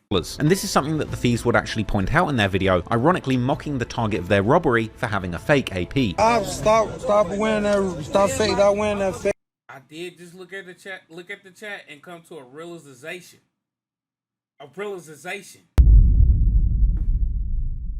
It really got deeper than the watches because it was on a principal matter. People lost their lives over fake watches, bro. Wow, a $700 watch, bro. A $700 watch. Like I said, things happen off the principle, but fake. Tell her I'll start wearing that fake. Fake AP they got down there, man. Y'all ain't fake. I just turned. While the other watch was just a plain Jane Cartier Santos, which if real would be worth as little as $3,000, along with a matching chain that reads Bartier, which I guess would make sense for the Bloodhounds if they were swapping the C's with B's like old school Bloods when they were buying a chain to match the Cartier watch. But clearly, this was no 50 grand lick, and arguably such a small taking that the robbery would certainly not end up being worth the consequences that would come soon after, as despite the low value of the items taken, it would be the damage to the ego of the person the items were taken from that would escalate the situation severely. Jeff 2 would seemingly later open up about these events, saying that nobody took anything from him by force, but rather they ran off with them when he wasn't paying attention. Public service announcement. On my dead grandmother's head, if I'm lying, I'm down. God could come pull me out this car right now. I never took a dollar from nothing. A nigga said, let me take a picture, this, that, and that. I look up, the nigga then ran down. We all the way at the top of the staircase first off. The nigga then ran. I look up, the nigga taking off down the stairs with 5 more extra. I'm like, damn, I thought it was gangster. The whole time I'm right there still working with him. I'm telling them we could keep this gangster and be gangster, and I respect it's gonna be what it's gonna be. Just keep this gangster. There's one gangster. Then, on January the 20th, a Chicago-based YouTuber, Word from the Trenches, would upload a vlog where he hangs out with the BKN members in their hood, with this vlog also including a member called Monty, who also goes by the name Drench, or Czar, and who would allegedly be one of the people involved in Lil Jeff's robbery. Pull right up. Who that is? Drench right here. That's another one of the guys. He by himself, man. I don't think brother, all the way on the other end, brother. On the other end, he by himself. Drench. Hey, tell Seek up, man. I need some loose sleep, man. Hey, this Hey, for the guest on, I got him in the trenches. Nah, just come up to Get him the Get him It's true, I ain't loosely, man. And y'all already know my name, Drent. Zah, they call me Zah. I'll smoke your dumb like some Zah. They say Zah don't stop smoking y'all stupid like some Zah. Turn Zah into Zah. We really spank shit, turns out into Zah. Damn. Right. I had to do the proper research. That is crazy. Later, in the same vlog, BKN members can be seen hanging out inside a hallway of one of their buildings when Monty gets a FaceTime call from none other than Lil Jeff, with the energy between the two seeming tense, as Monty begins by asking Jeff where that J at, meaning jewelry, before showing off a watch on his wrist to the camera and saying again, let me see the J's, whilst also telling Jeff that they're all right here while showing his posse, as well as someone asking either Jeff or someone else how much their watch is costing, with the main member of the vlog, rapper Puda, seemingly wholly uninterested in including Jeff in their vlog. Shit on my big cousin show. 2 feet B no shit, really the whole 4L gang. Like I with the whole 4L. Shout out Young Nudie and my cousin too. All my folk down there in the 8. Shit going on for real. You ain't got nobody in mind like you like industry wise like shit. Really, like, I ain't gonna lie, twin. Like, good, man. We got JL, man. Hold on, y'all. Hold on. I ain't gonna lie. Put that J in there. Look, only artist I really wanna f with right now, probably Big 30. Goddamn. How much that is on y'all wrist right there, man? Hold on, y'all. Hold on.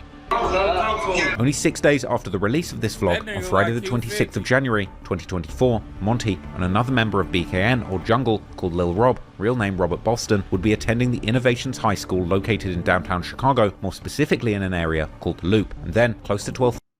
That was round the corner from the pier, man. Prime example of what I said earlier, bro. Earlier I said safest and Chicago don't go together. Prime example. This is downtown. A 3-minute drive from the Art Institute of Chicago. That's supposed to be a safe landmark. Tourists is visiting over there. This is basically the heart of downtown. Basically. And goddamn it, this was going on.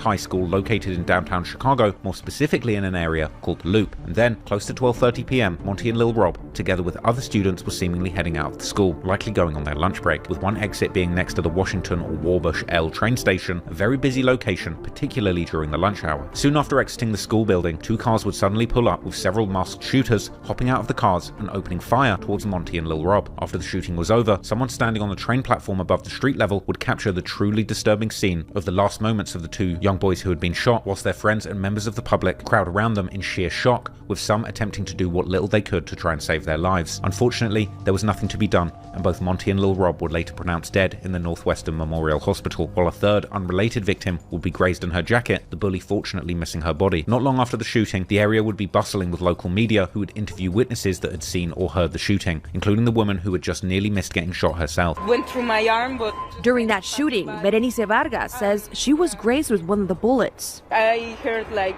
4 shots. That was all super. What school Lil Scoom went to? Hold on. Hold up. Let's do just a little bit of science. What school Lil Scoom went to? The same school? The same exact school. Hold up, though. Hold up. So, Lil Scoom supposedly opened the door. Let's just leave it right there. Open the door. Or, in returns, someone opened the door on him.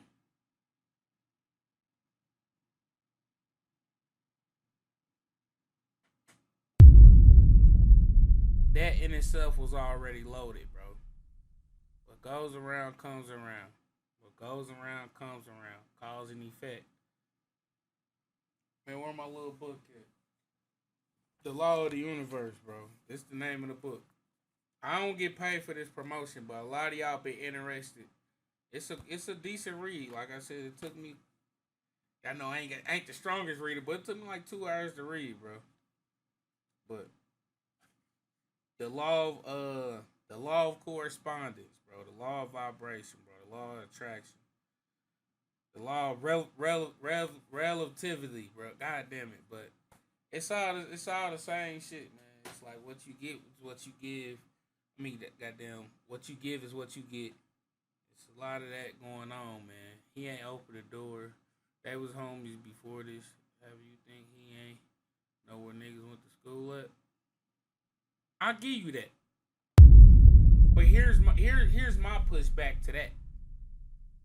He still opened the door with they here. You know what I mean? Are they in this motherfucker? Are they about to walk out right now? I'll give you that.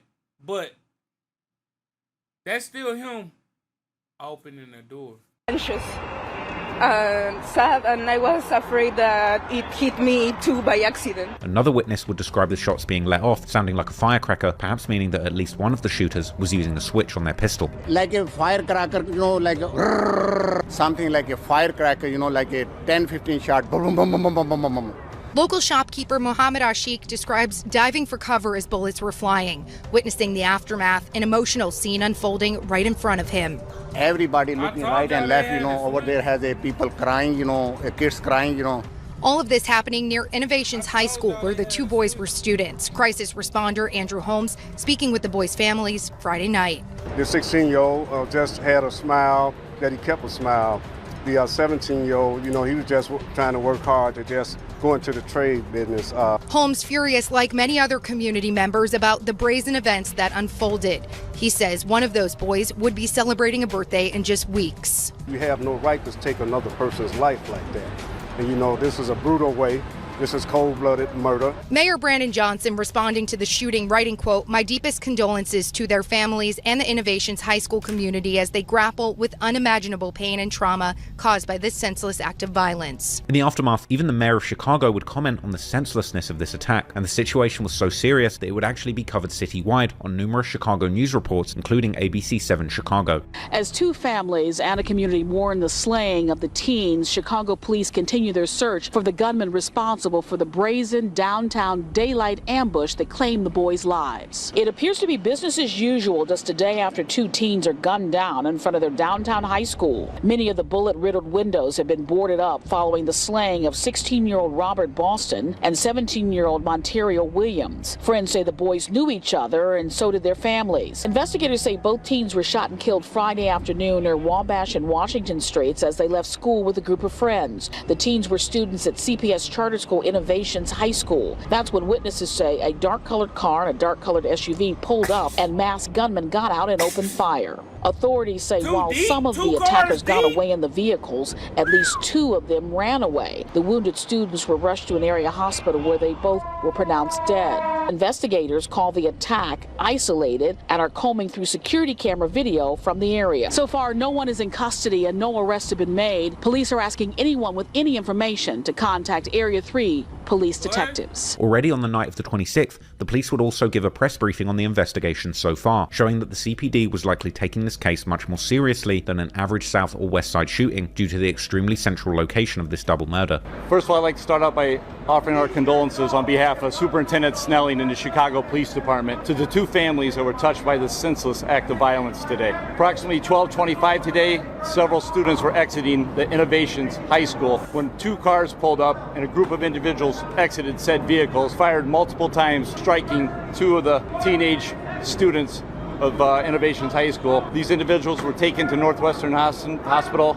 where they succumbed to their injuries. So we'd like to actually say again, our thoughts and prayers are with the families of these two students. We're asking the public, it's very early in investigation, but if anybody has any information, we'd ask them to call Area 3 Detective Division at 312-744-8261. Can also be reached an email at tipcpd.com.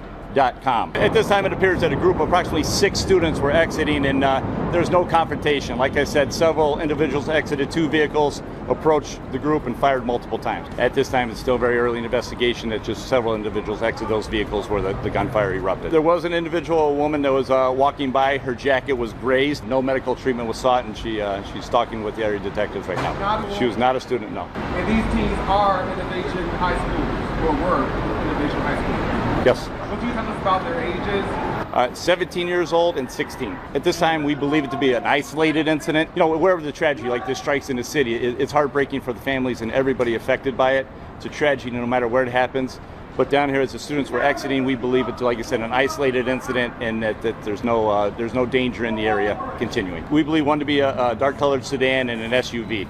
At this time, no one's in custody at this time. Astonishingly, despite this seemingly being a targeted Hitman-style execution taking place in one of the most central locations in Chicago in broad daylight, there would seemingly not be any possible suspects in the aftermath of the shooting. But there would certainly be a whole lot of dissing going on, particularly towards Monty, with members of the Bloodhounds also taking part in this on social media. And it seems that in the week following the shooting, there may have been some get-back shootings happening too, because in early February, Jeff would post on his Instagram how his ops had lost their mind and were killing innocent people. Jeff would also seemingly get a new tattoo around this time of 10 teardrops falling down his neck, the message being that he had now officially updated his body count to 10 murders. But perhaps most notably, 2 of these teardrops appeared to be connected to each other, with many people believing that these 2 connected teardrops actually referenced Lil Rob and Monty's murders. Meanwhile, BKN... I ain't gonna lie, bro.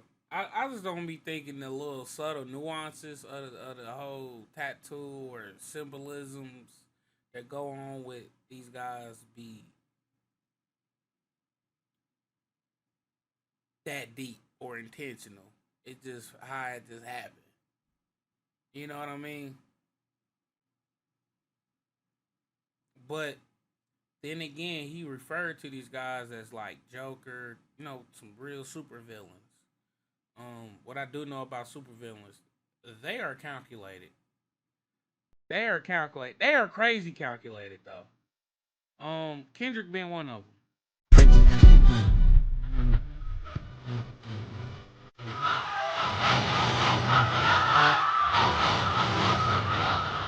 Right. Kendrick being one of them.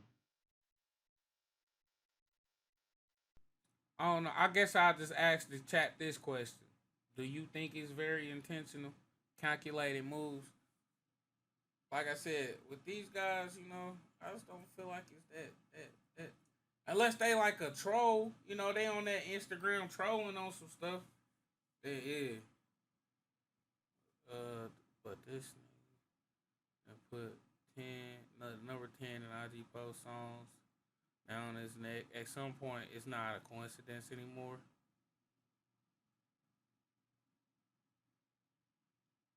I give you that one. I ain't gonna lie, I give you that one. It said something about the number 10. He said it doesn't really matter. It's possible, but the likelihood is slim to none. Alright. Were also seemingly dissing Jeff with a rapper called Get Back Dot, dropping a music video for his song Lost My Mind, also in the beginning of February, where 2 watches are shown together with the song title, these watches being clearly different from the earlier video, supposedly showing BKN members flexing Jeff's watches, yet seemingly very similar to the other 2 watches that Jeff had displayed on his second Instagram, with this suggesting to me that he hadn't got the watches back, but had at the very least upgraded or kept a much better pair of watches. However, the next move from Jeff would be the motherlode of apparent self-snitching that would end up arguably changing his whole career trajectory, as on the 16th of February 2024, exactly 3 weeks after the shooting that claimed the lives of Monty and Lil Rob, Jeff would release his biggest song to date, a track titled Ah, together with a music video that now has almost 2 million views. The video begins with the Bloodhounds showing off their full gun arsenal, before Jeff begins his verse, starting by saying how he's toting a 10 milli and that his gun has some recoil, before saying them people did what they did.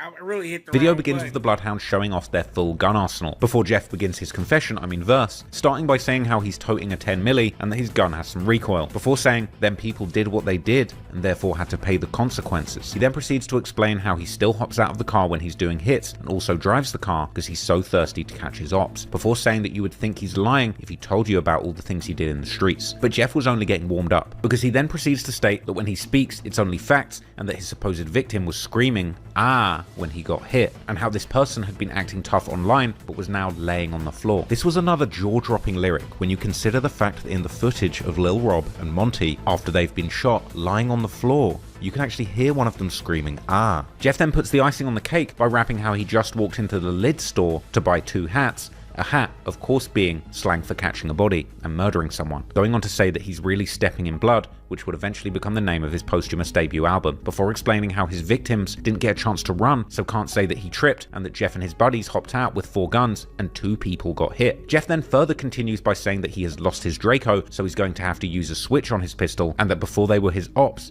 they were his fans. And the verse just keeps on going, with Jeff then rapping how somebody's best friend died and he wishes that he was dead with him, but it won't take too long until he's also dead, because Jeff is a madman who can't stop chasing and killing his ops, before explaining that they got the drop on their ops and spin the block, which would indeed seemingly be the only way that an attack like the one pulled off on Monty and Lil Rob could even be pulled off. Jeff would say that his favorite ops got killed, and he then appears to forget for a moment that he was in the middle of a confession, or perhaps he simply begins to reminisce about his earlier crimes, as he then lays down some bars about taking cops on high-speed chases and how he refused to fight and will just kill you. He explains how he loves robbing people for their jewelry, particularly watches, as well as being so thirsty that he might even take your socks off your feet, as well as saying that he'll pull up on the side of your car and kill you right there. Jeff then continues saying how he's the top op and known for putting his victims on Fox News, with the local Fox 32 Chicago channel also being one of the first news outlets that reported on the killing of Monty and Lil Rob. We begin with breaking news. 2 high school students killed in a Chicago Loop shooting. Jeff then finally ends the song by saying that he is indeed everything that they say he is, a slimy guy who will walk you down before killing you, before shouting out Q50 and sending a stern message to all his ops that they better watch their mouths when talking about Jeff. But of course, Jeff was only getting started with the dissing with this song, and he would soon continue disrespecting his ops on social media, where even Shoebox Baby from O Block would comment on his live questioning how come Jeff suddenly has so many views, asking him if he's a rapper now, while Jeff would rap lyrics from his Ah song before noticing that a BKN member was commenting how Jeff was going to die, with Jeff then dissing BKN, saying how sending threats had gotten Sav killed, this being a possible reference to a 17-year-old boy from Jungle's neighborhood called Ray Sav, real name Raekwon Williams. He was killed in 2016 and had seemingly been even close to Vert in the past, as well as saying that sending threats had also got Lil Rob killed, the implication likely being that Lil Rob had died due to Monty's actions. Before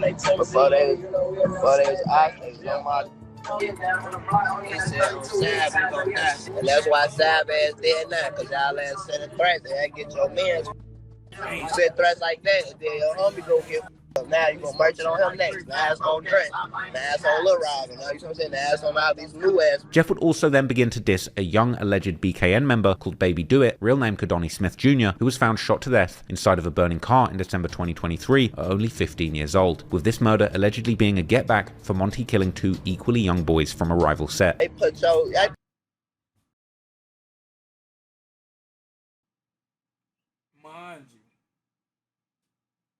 Baby Do It. What I tell you about the street names,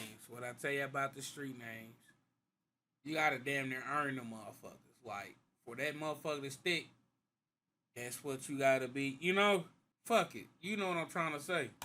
Put y'all shorty in the trunk and set his ass on fire. Y'all look, I ain't that man. I ain't got pissed out like that jet. Whoa. They burnt this to hell. They said this quick. Boy, I let better go play somewhere for us. Still in February, Jeff would also post a picture of himself smoking on 2 blunts at 2:20 p.m. with the Chiracologists, who were now beginning to turn into full-blown Lil Jeffologists, commenting why couldn't he wait until that time was 2:22 p.m. to make the message even more obvious, with everybody now seemingly involved in this inside joke that Jeff was sharing about allegedly killing 2 high school students. Jeff's apparent self-snitching about the case would only become more brazen as time went on, and in April, he would once again do what appeared to be either a semi-confession or alternatively an example of Jeff reaching a level of trolling as promotion that resembled a true work of art, as Jeff's music was now beginning to reach some noticeable popularity, not least due to the rumors of him being behind this brazen double murder. All kids, lay down. I'm done giving kids passes. It's a wrap. You know that if I get mad enough, the will start happening. And y'all know this by now. I went black for like a week and poof, gotta go. After that one, poof, I came back, poof.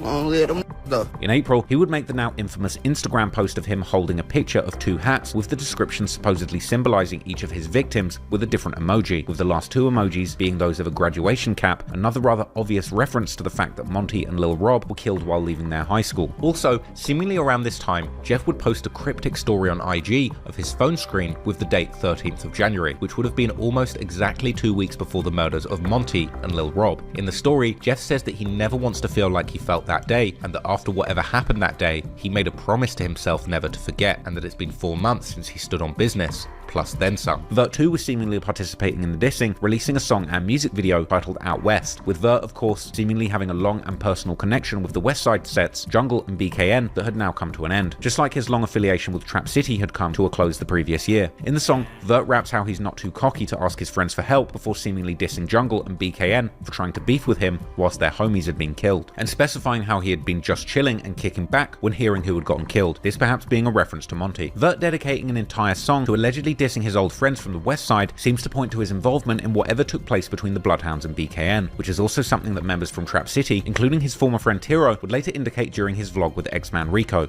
And the reason I was saying that too though, because some things unforgivable. For like one thing I wanted to ask you, because bro said this happened over a chain. People was reaching out trying to have me do a story, tell me about Vert got robbed and something like that, and that's how the beef started. Got robbed by who? I don't know who did it, but they say Vert got robbed and shot. Nah, he ain't talking about that. He talking about when Vert. Oh, out west? He did get poked? I don't know. I heard they got something happened to him. I heard for sure them took their ass. I was locked up, folks. So I was saying, I was just heading to the county. Yeah, I was in the county. But got robbed and I Tino through the grapevine. What you doing? Sure, you know, like it's a detention. But yeah, I was just in the county. God damn. Got back on phone. Business. Ain't them got back. For sure. In between the dissing, Jeff was also increasingly boasting about his other favourite hobby together with Q50. This hobby, of course, being allegedly robbing people for their jewellery, particularly watches. With this boasting almost seemingly also getting mixed in with slick disses towards BKN. Jeff and Q50 would even proudly show their bounties during Instagram lives, even showing pictures of their alleged victim, a man called 6300 Bredo, and their bloody hands wearing the stolen watches. I'll show y'all who got it. One him, but it was his nose. I'm gonna show y'all. Look, first he had on. It's them right here. Ooh, That's 50 he had none of this. What a person is that? Man, look, we rolling this. Show that dick. We got an AP already, Stone. I'm having a way in Chicago, Illinois. Now we got another road. Hey man, get the people that shit back. Sight. They should never been trying to kick it down the line of green. That's it, $10. It cost him his whole hustle career. Everything he worked hard for, it cost lost it all. Hey, Lil Joe, you said take this picture. I was about now. Oh, weeds. I got blood on them diamonds and I still wore it. This part I of was my just tattoo. they don't know if that's a tattoo or real. Nah, they ain't no. The Bloodhounds feel like they the only ones exist in the right. You might as well. You don't know other but the guy.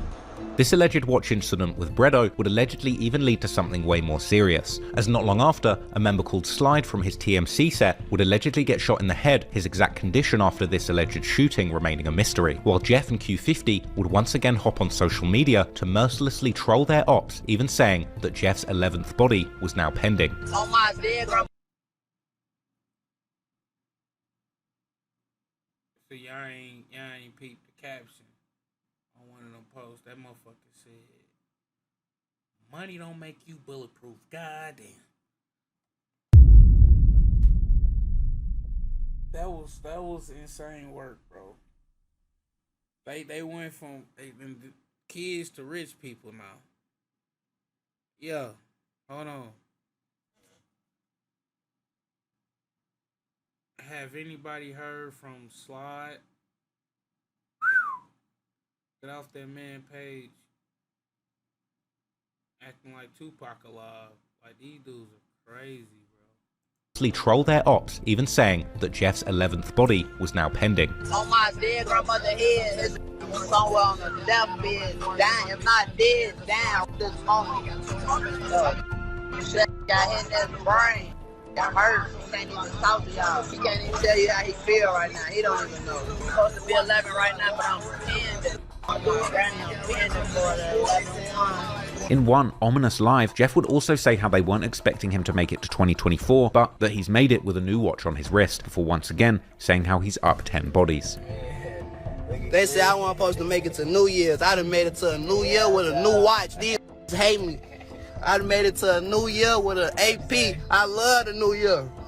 I'm so happy I made it. I done made it, yeah. Let me make it now. I'm icy. They can't take it. I'm up 10. I need some more. Play that real quick. In this same live, Jeff would also tell how he's taking his fans to killing school, but all the applicants need to have at least 2 bodies under their belts, mentioning how he's putting this limit in place as a tradition, which seems to be yet another reference to Monty and Lil Rob, as well as referring to the infamous King Von lyric where he says that you're not a true killer unless you've got 2 bodies. I'm taking just a killing school. All this took place in a matter of months. Class start next week.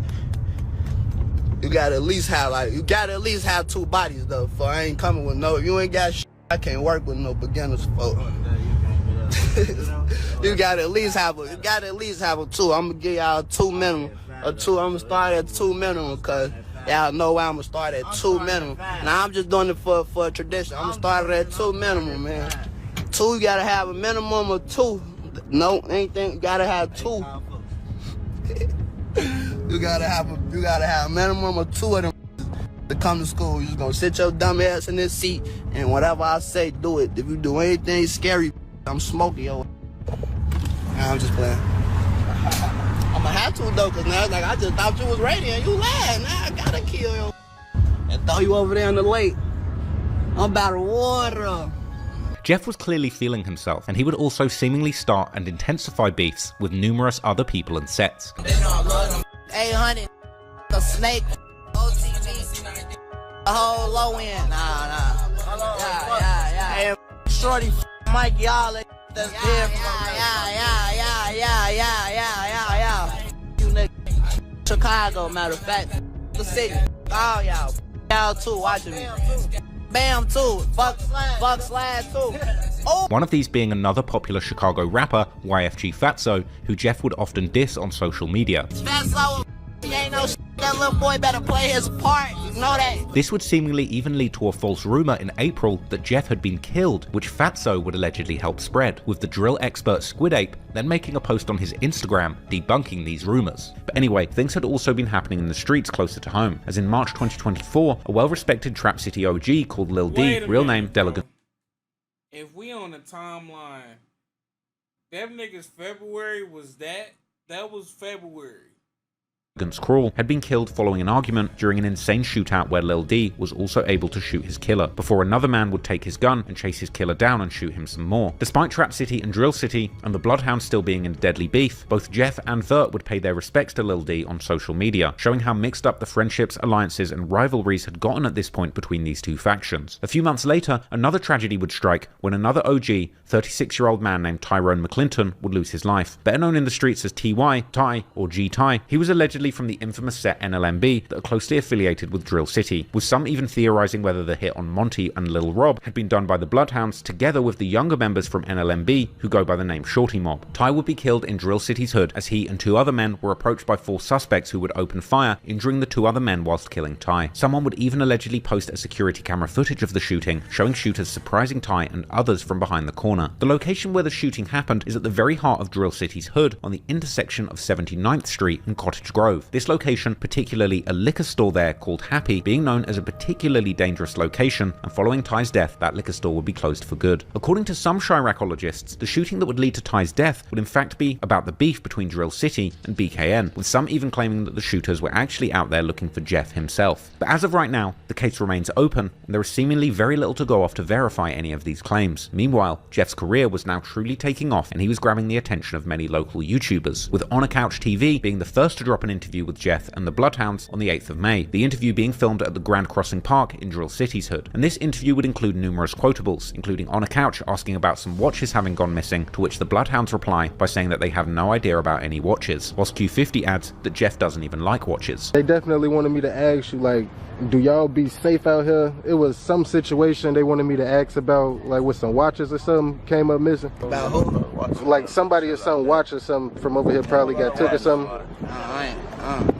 Oh, his don't even like watching phone. We take that shit, folks. The conversation then turns to Z Money, with Jeff and Q50 showing off their Z Money tattoos before Q50 starts his trademark clapathon and describing the get back for Z Money as relentless. Who?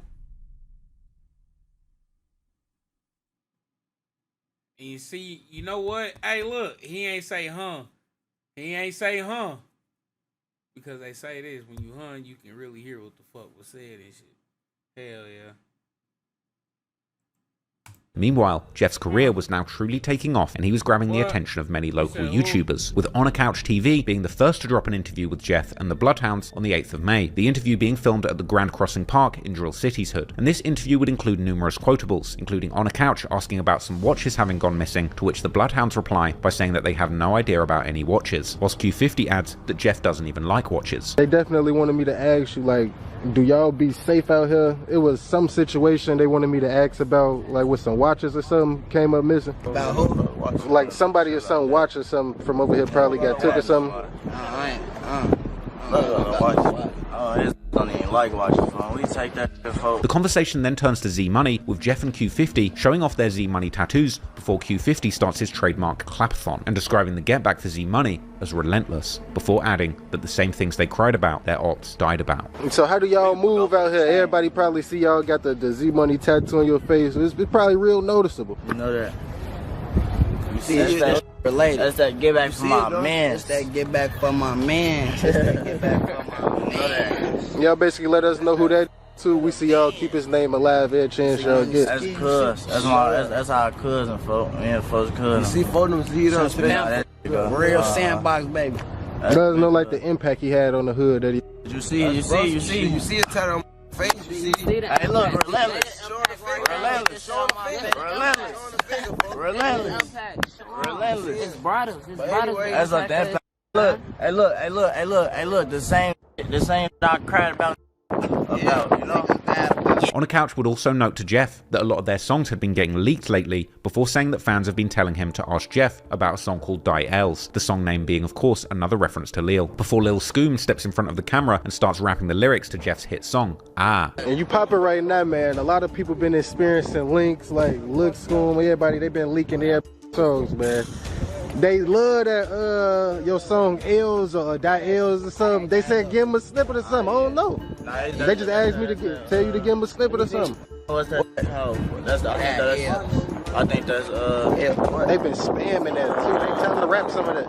He say, boom, 10 million, and they got some cake. Them did what they did and had to pay the consequence and hop out blasting. We hop out shooting and drive. You play with me, you get it's a song they leaked on YouTube already. Yeah, hey, think stop so. leaking that music before we come rob. They said it.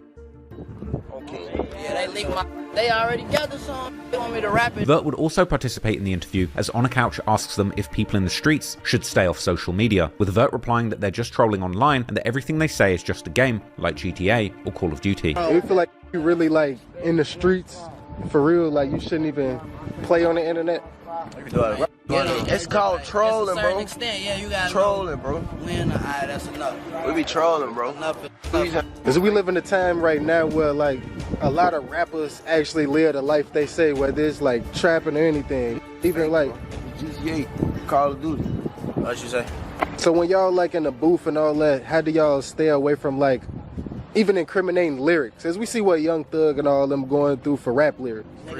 For entertainment purposes. GTA, Call of Duty. I told you. I'll be with a jump nigga, free thug. This interview would be followed by another one later in May, this time by DJU, this of course being the famous interview where Jeff would go semi-viral for sniffing some crushed up Percocets with Q50, whilst humorously calling the stuff Tony Montana, making many believe that Jeff was in fact taking uppers, not downers, before describing himself as a functional cluck, meaning a functional drug addict. But y'all not having no troubles to where y'all gotta f around and go to rehab or nothing, right? Hell nah.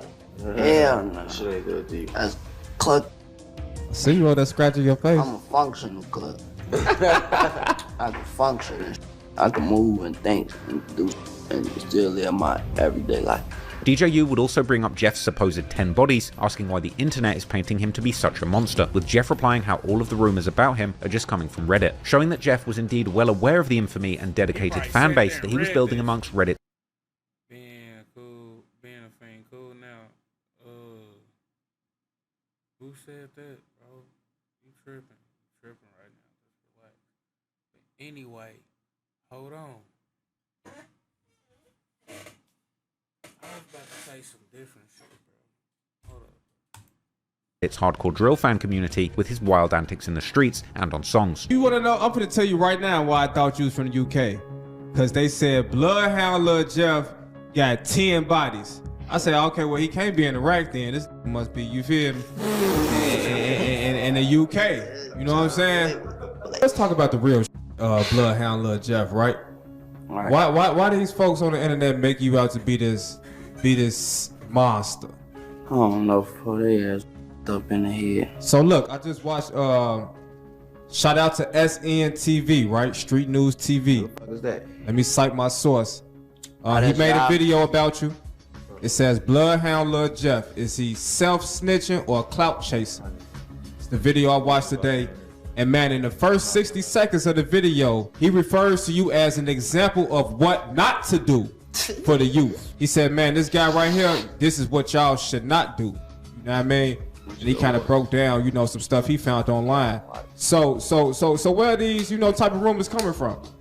The grapevine. That's coming off Reddit, man. That's how you found me, right? Yeah. That gotta stop, folks. This is not real. You definitely heavy on Reddit, for sure.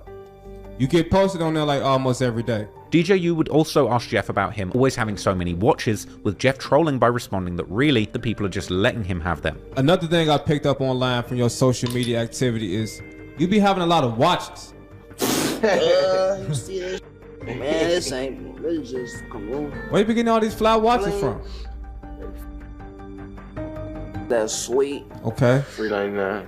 So free be giving them to me, really. They just be letting them keep them type. Like they put them on, I just keep them. They be friendly as hell. Word. I see he's still on your wrist, right? Have them, bro.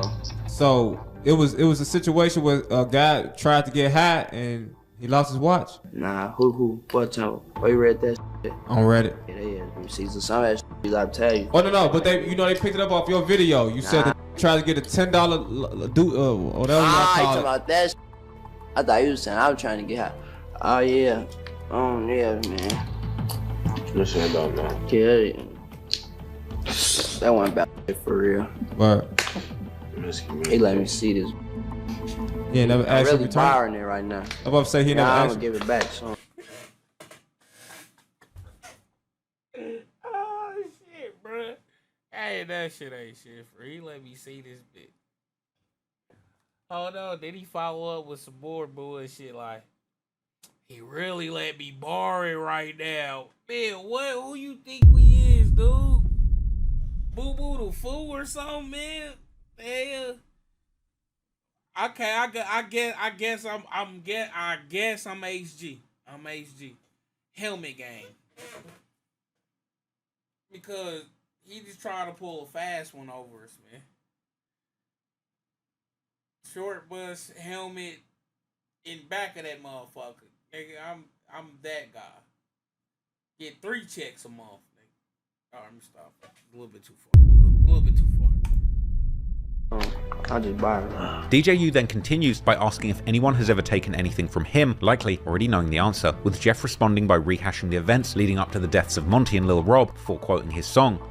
Saying they did what they did, before Vert cuts in and does a whistling sound, with every chirurgicologist in the audience surely being able to read between the lines the message that Jeff was sending. But Jeff then caps the topic off by saying that it wasn't really about nothing and he just took the L and moved on. Have someone ever tried to take like some of your belongings from you? Now listen, I ain't gonna lie. I did run off on me before. I will tell you that. Did what they did. What, he zeroed you on the move or something? Yeah, basically. That happens to the best of us, brother. We know I've been finessed. Yeah, his ass ran off and it wasn't about shit. We didn't know I've been finessed, bro. Just a little. That's what comes with the streets.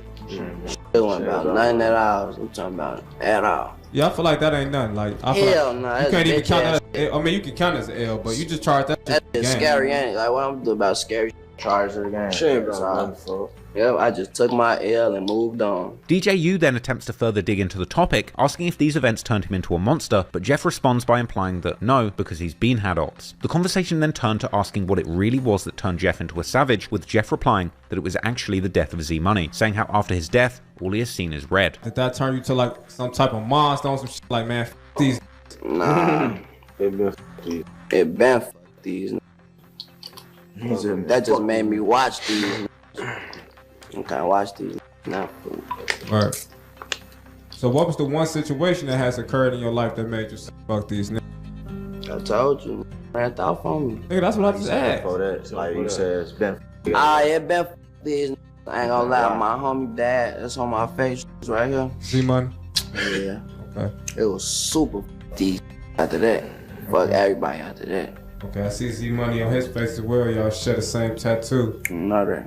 So this definitely had to be somebody that meant a lot to both of y'all. How long ago was his passing? May. What was that last May? Yeah. January, March, April. So about a year That ago? shit was a year ago. Yeah. No, March. Yeah, March. Yeah, that was March. Last March. Yeah, it been a year. And how did this death affect your mentality, brother? These niggas, all I see is red. Jeff would seemingly also troll Lil Rob and Monty by repeatedly saying, Hey, but look though, I'm just sitting here thinking like, you know, Buddy wanted to become a rapper. Right? Buddy wanted to become a rapper. Imagine how long he could have just under the radar. You know, like we'll treat him as a story of Lil B or Melly or, you know,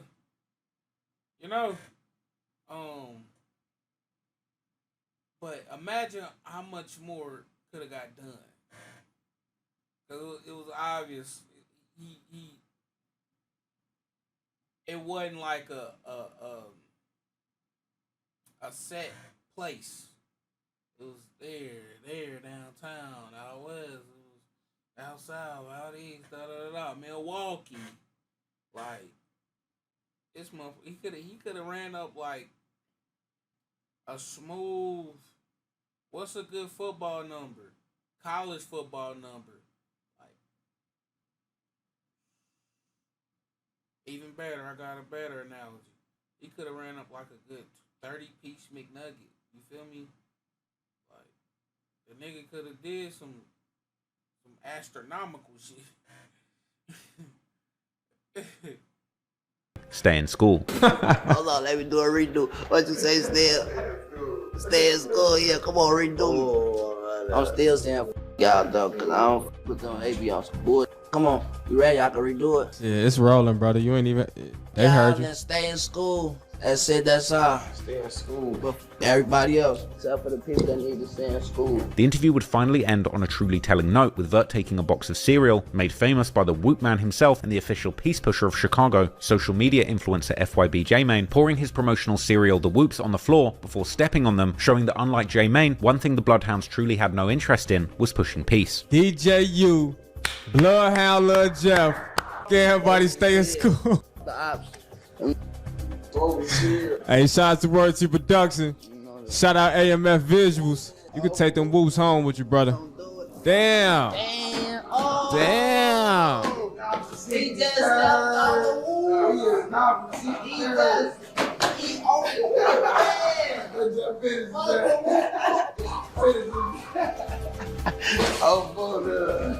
Jeff's rap career was now on a new level, and still in May, he would head off on his first trip to Los Angeles as a popping new artist. On the 21st of May, AMF will drop a vlog about their LA trip, where Jeff, Scoom, and Vert can be seen living the rapper lifestyle, chilling in a big Airbnb. Hey, Andre, what you want?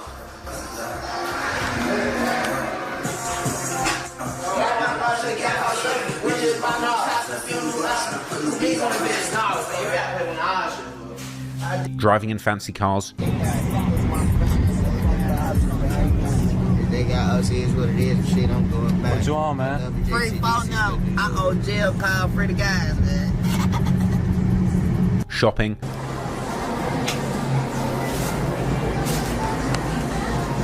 That's the escalator right there, man. That's what we doing, we leaving. We just had to make that force to pull the camera out. He won't pull the camera out. Stay right here. Come on, get that J in up. Get that in up. And of course, hanging out and recording new music in the studio. Hold on, Bert. I gotta get close. I cannot miss. Hey, turn around. I gotta switch. Do the news.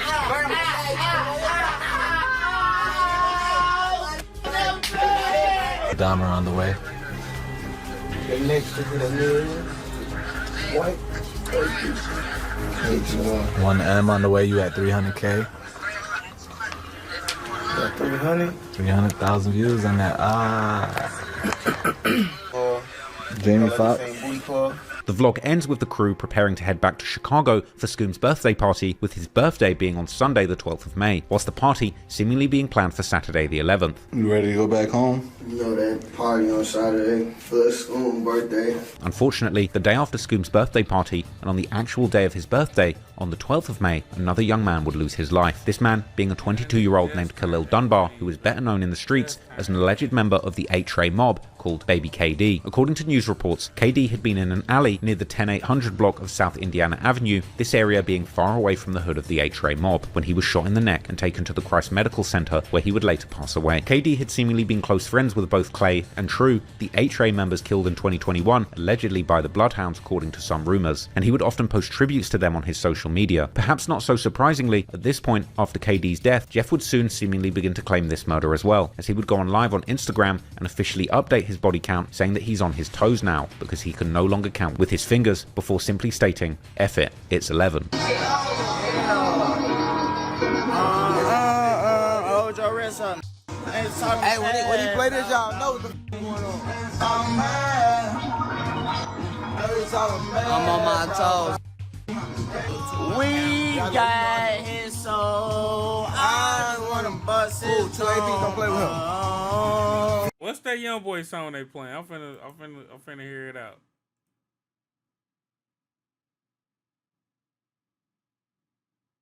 Do anybody know in the chat? Shazam. Nigga, I ain't got Shazam. I want his soul, young boy. I want his soul, young boy.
Hell yeah. You want? Yeah. Shit ain't free. That shit ain't I'm gonna bust your head. 3 5. That shit is 11. You gonna be 8 and I'ma scan your scary to hell, nigga. Q50 would also make his official body count update in late May, saying how he's up 8 now, whilst back in March 2024, the number had seemingly still been just 7. After supposedly coming back for a quick birthday bash and a murder, Jeff would then soon head back to LA to continue living the rapper lifestyle again with Vert and Scoom, this time right in time for Vert's birthday, which was on the 26th of May. During this trip, Jeff would end up linking with several Chicago drill legends, including Rico Reckless and G Herbo. We the rappers that rap the rappers. That rap the rappers. We rap like it's Christmas. Ain't no duplicating this. We rap shit like it's Christmas. Boy, we kill real. I say Lil Vert, Lil Jeff, because they different, bro. They ain't trying to rap. We rapping, we scrapping, we trapping. Did what they did, man. We mapping. Ain't no light right here. Ain't no light right here. Nah, I'm gonna get off the phone though. He would also be shooting music videos with his manager AMF, one of these being the music video for the song LAX, released on May the 28th. The song itself being a tribute to the city that Jeff returned to after a... Fuck off, bro. Didn't even really pose for it. He did, but he didn't at the same time. He just kind of... Is it more to that? Allegedly catching his 11th body, where Jeff once again aims disses at Monty, saying how he turns Czar into Czar, with this being an obvious play on one of Monty's nicknames being Czar, and with Czar also referring to a strain of high-grade cannabis, as well as likely being a reference to the vlog, where Monty himself says they call him Czar, and he'll smoke your dumb ass like some Czar. Hey, y'all already know my name. Czar, they call me Czar, smoke your dumb like some Czar. The song itself racked up 25,000 views in its first day of uploading, which isn't superstar numbers, but telling of a genuinely engaged core fan base that Jeff was cultivating at the moment. Jeff was showing potential in music, but his lyrics were so demonic, it was hard to imagine his story ending any other way than tragedy. And unfortunately for him, soon he would end up in the sort of situations that he always rapped about putting other people in. And just like his ops, soon the whole world will be logging onto the internet to see the demise of the latest killer drill rapper in 4K.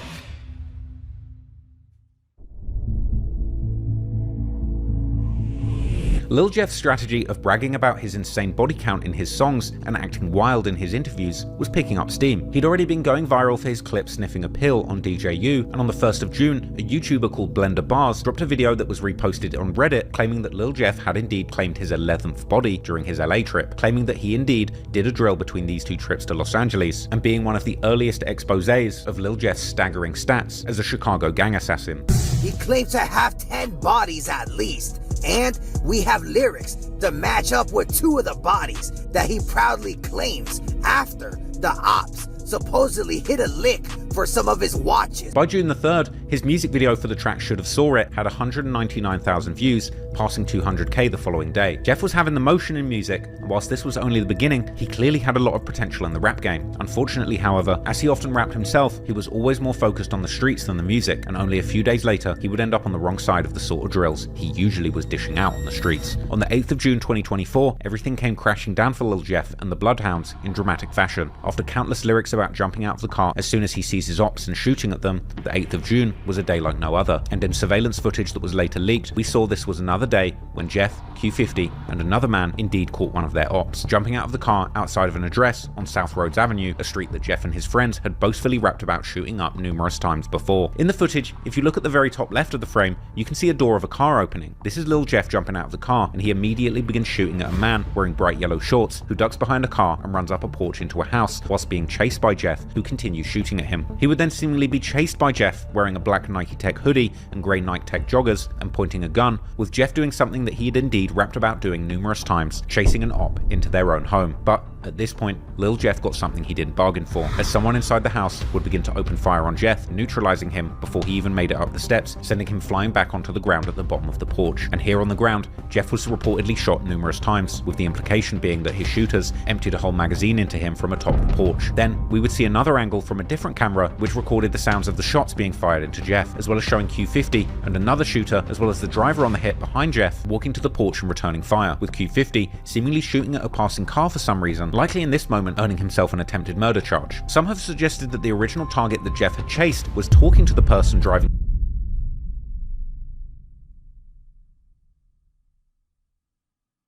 Now, when I said something, it was an issue. I don't see no comments now that Trap Lil Ralston said something.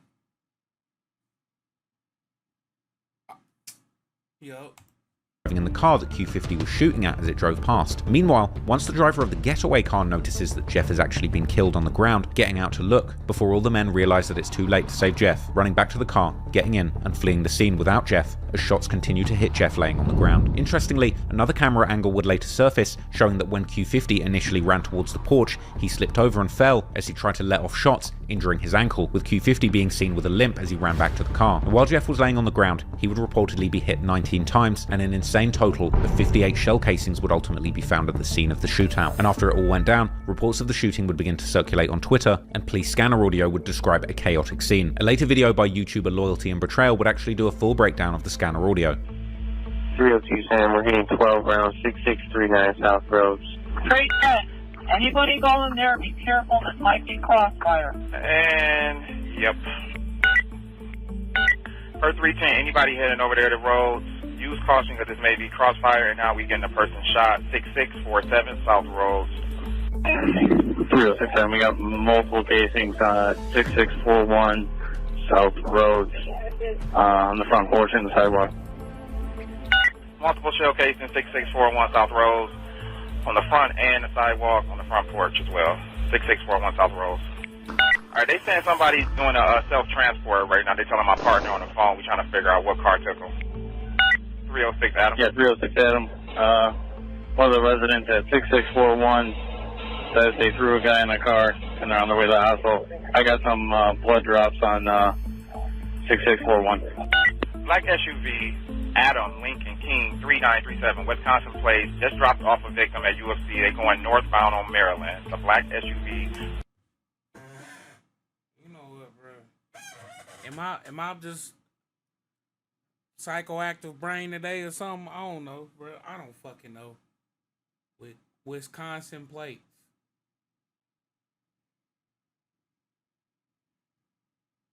What's up there? What's up there in Wisconsin? Ain't that where the Bucks play? Huh? Right.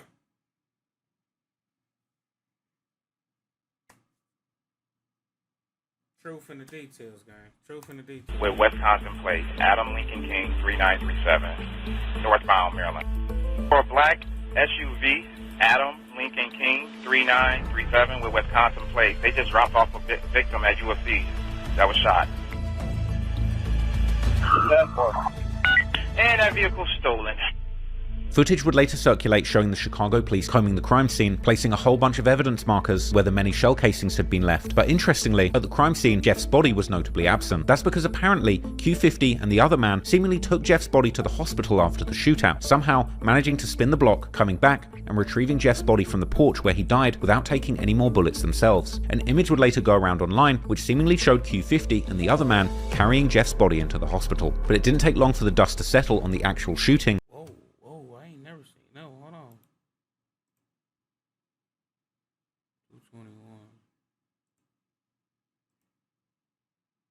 Hey, we gonna have to edit this one for Patreon. You feel me? You feel me? Hold on. Anybody following the Chicago drill scene knows that in the past few months, there's been a new star rising, who's a called Die Els, the song name being, of course, another saying career was now Fire, and now we getting a victim at that his brother Jay Boogie is going to the shooting begun circulating on Reddit's Chiracology, but actually do a full breakdown of the scanner audio. 302 Sam, we're hitting 12 rounds, 6639 South Roads. Straight 10. Anybody going there, be careful, this might be crossfire. And, yep. Per 310, anybody heading over there to roads, use caution because this may be crossfire, and now we getting a person shot. 6647 South Roads. 306 Sam, we got multiple casings, 6641 South Roads, on the front porch and the sidewalk. I've been had the Patreon for for a minute. I've been had the Patreon. 6641 South Roads, on the front and the sidewalk, on the front porch as well. 6641 South Roads. Alright, they saying somebody's doing a self-transport right now. They're telling my partner on the phone. We're trying to figure out what car took them. 306 Adam. Yeah, 306 Adam. One of the residents at 6641 says they threw a guy in a car and they're on their way to the hospital. I got some blood drops on 6641. Black SUV, Adam Lincoln King 3937 Wisconsin place, just dropped off a victim at UFC. They're going northbound on Maryland. The black SUV with Wisconsin place, Adam Lincoln King 3937 northbound Maryland. For a black SUV, Adam Lincoln King, 3937 with Wisconsin plates. They just dropped off a victim at UFC that was shot. And that vehicle's stolen. Footage would later circulate showing the Chicago police combing the crime scene, placing a whole bunch of evidence markers where the many shell casings had been left. But interestingly, at the crime scene, Jeff's body was notably absent. That's because apparently Q50 and the other man seemingly took Jeff's body to the hospital after the shootout, somehow managing to spin the block, coming back and retrieving Jeff's body from the porch where he died without taking any more bullets themselves. An image would later go around online which seemingly showed Q50 and the other man carrying Jeff's body into the hospital. But it didn't take long for the dust to settle on the actual shooting before the footage of the shooting begun circulating on Reddit's Chiracology subreddit, where many were quick to give their perspective on this wild modern-day shootout captured on camera, with many suggesting that Jeff... Man, we're gonna have to blur that out. Hold on, it's gonna be like my little when I edit. So mute for 10 seconds. 1, 2, 3.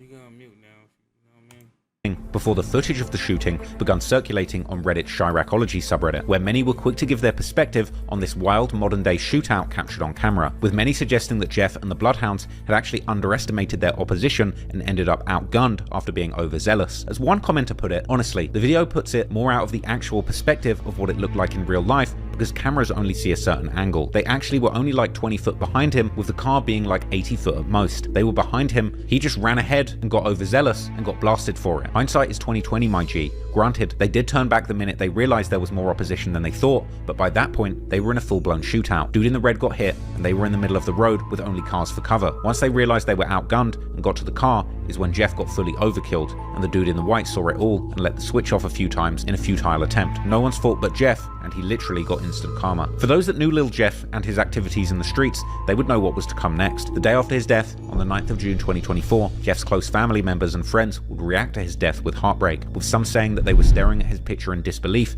and saying that his brother Jay Boogie is going to lose his mind when he finds out the news. Jeff's dad posted throwback images of Jeff with his half-brothers together with the caption, "F the world." Q50 would say that his brother and twin is gone, but he's already done crying and planning to do exactly what Jeff told him to do. Vert would later discuss how Jeff's death affected him in a DJU interview where he seemed a little intoxicated and slurring, explaining that everything was still going on. We saw, I guess, what happened on camera or whatever. Lil Jeff lost his life. How has that affected you, since? It's brother, it's my twin.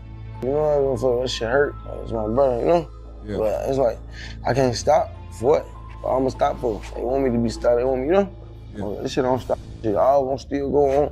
Brother gonna live through us, And my brother, I feel with a big face pendant on my shorty.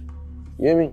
So I'm on right there. At some point, a vigil and balloon release was held in Jeff's honor, and a day later, on the 10th of June, a Bloodhound member would say that all the ops saluted Jeff for the work he put in on the streets and hinted towards revenge coming soon. And Jeff's dad would even respond on Facebook with an eerie post saying, "Let it be known, y'all didn't get him, he came trying to get y'all, and what happened happened. But the saga continues, clear the streets." With some in the comments in disbelief that a father would be talking about his son like he was one of his homies in the gang, branding Jeff's father a goofy who actually failed his child. But Jeff's dad wasn't the only person with a connection to Jeff acting tough online. On the 18th of June 2024, a Bloodhound member says that they are the reason that the ops merch it on their friends. Then, on the 22nd of June 2024, Lil Jeff's funeral would take place, and images would circulate on social media showing the flower arrangements in the funeral program, as well as pictures of Jeff in his casket going around online, whilst others shared supposed buttons giving out which called Jeff the Reaper. His girlfriend would seemingly drop the Y in front of his flower arrangement, and a moving tribute would be passed around from the service which would tell all the details of his life, apart from the most salacious ones. It read, "Jeffrey Lamar Harris, affectionately known as Lil Jeff, was born on July the 14th, 2002, at 11 a.m. to Latasha Lucas and Jeffrey Harris in Chicago, Illinois. From the moment he arrived, Jeffrey was a happy, intelligent baby who loved to laugh and bring joy to those around him. Jeffrey began his educational journey at CICS Longwood and graduated from Harold Washington Elementary School. He continued his studies at University Metropolitan High School, graduating in 2020, and later took online classes at Daly College. Basketball was one of Jeffrey's greatest passions, and he spent his summers playing with AAU and dedicated his free time to the court, continuing his basketball career through his junior year of high school. Another favorite pastime was video gaming, where his friends fondly remember his eyes being glued to the screen. Lil Jeff was known for his deep affection and kind-hearted nature. He had a generous spirit, always willing to give his last to someone in need, and his silly side showed through his jokes and funny stories, leaving a lasting impression on anyone who spent time with him. Music was another of Jeffrey's passions, and his talent in analyzing and performing music earned him a record deal. His suave sense of style ensured that he was always in the latest fashion and newest shoes. Family was everything to Jeffrey, and he adored his niece, Ja'ala. He was always drawn back home, craving his mother's affection. Jeffrey was truly the life of the party, bringing joy to his family and friends. In 2021, Jeffrey met Peyton, and they became inseparable. Despite their growing pains, their love for each other was deep and genuine, with Peyton holding a special place in his heart. Jeffrey performed his last concert and walked into eternity on June 8, 2024. He was preceded in death by his grandmother Regina and loving cousins Jamarion and Zaire.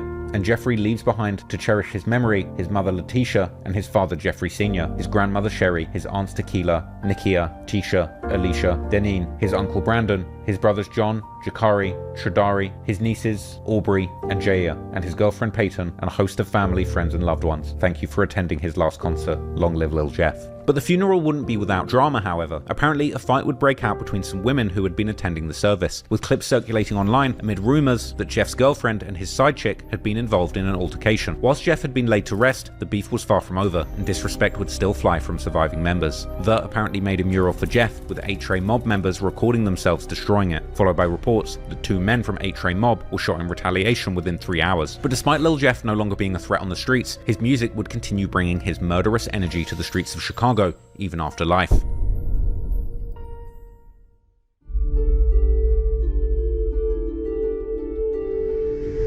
On June the 26th, just days after his funeral, Lil Jeff's first and only full-length album would be released posthumously, and the project would be released under the label Grade A Productions, started by infamous former Chicago street rapper Lil Bibby, the same label responsible for releasing much of Juice WRLD's brilliant catalogue. Now I know some people are going to hate me for saying this, but I feel that this album, Steppin' in Blood, is one of the greatest Chicago drill albums or projects ever produced, and it's not just because of the demonic and violent content, but Lil Jeff's whole flow and delivery throughout this project, combined with the very unique Chicago drill beats that are reminiscent of the golden era of the genre, makes Steppin' in Blood an incredible time capsule that both reaches back into the past of the early days when Chicago drill music was sonically completely original and not watered down or manufactured, as well as the lyrical content maintaining on the cutting edge of the modern era of drill and street rappers, obsessed with ultra violence and committing murder just so that they can rap about it. It's like something out of A Clockwork Orange, but it's set in Chicago and now. The project is hyper aggressive from its very first track, which is interestingly a studio remastered remix of Lil Jeff's classic song, Ah, improving the audio quality, as well as adding a verse from former No Limit street brother of Lil Bibby's and Chicago drill legend in his own right, G Herbo. But after Herbo's track ends, the first new song off the tape is the booming track Spot News, named after Chicago's infamous Twitter account that tweets police scanner info, reporting the shootings in the city literally as they just happened, something that Lil Jeff seemed to trigger numerous times. The beat for Spot News is booming and reminiscent of the early days of Chicago drill when it was melodically heavily influenced by Atlanta trap. The mixing and mastering is on point and the drums shake the room, before Jeff jumps on the track with his lazy flow, perfectly complementing the beat with back-to-back bars describing his lifestyle of being a killer in the streets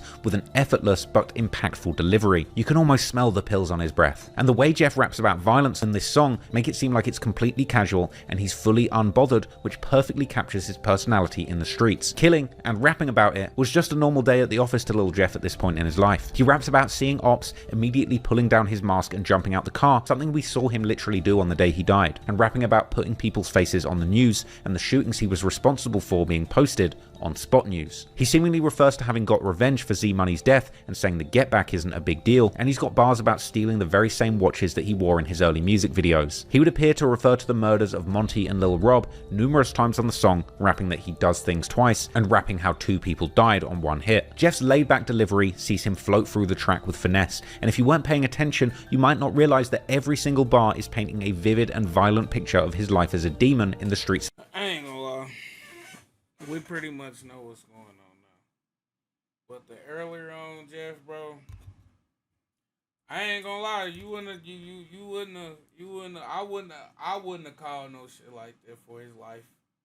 I wouldn't have called it not one bit. Them dudes are just regular dudes. Look, teenagers, bro. Playing video games, hooping. The whole nine for real. I guess, you know, once you kind of start, you know, doing this, that, and the third in your environment, it's just gonna naturally grow as you grow as a human, you know?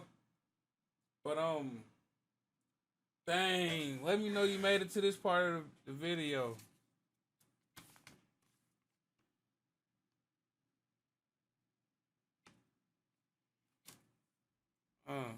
Let me know you made it to this part of the video. Put 100 down in the comment section.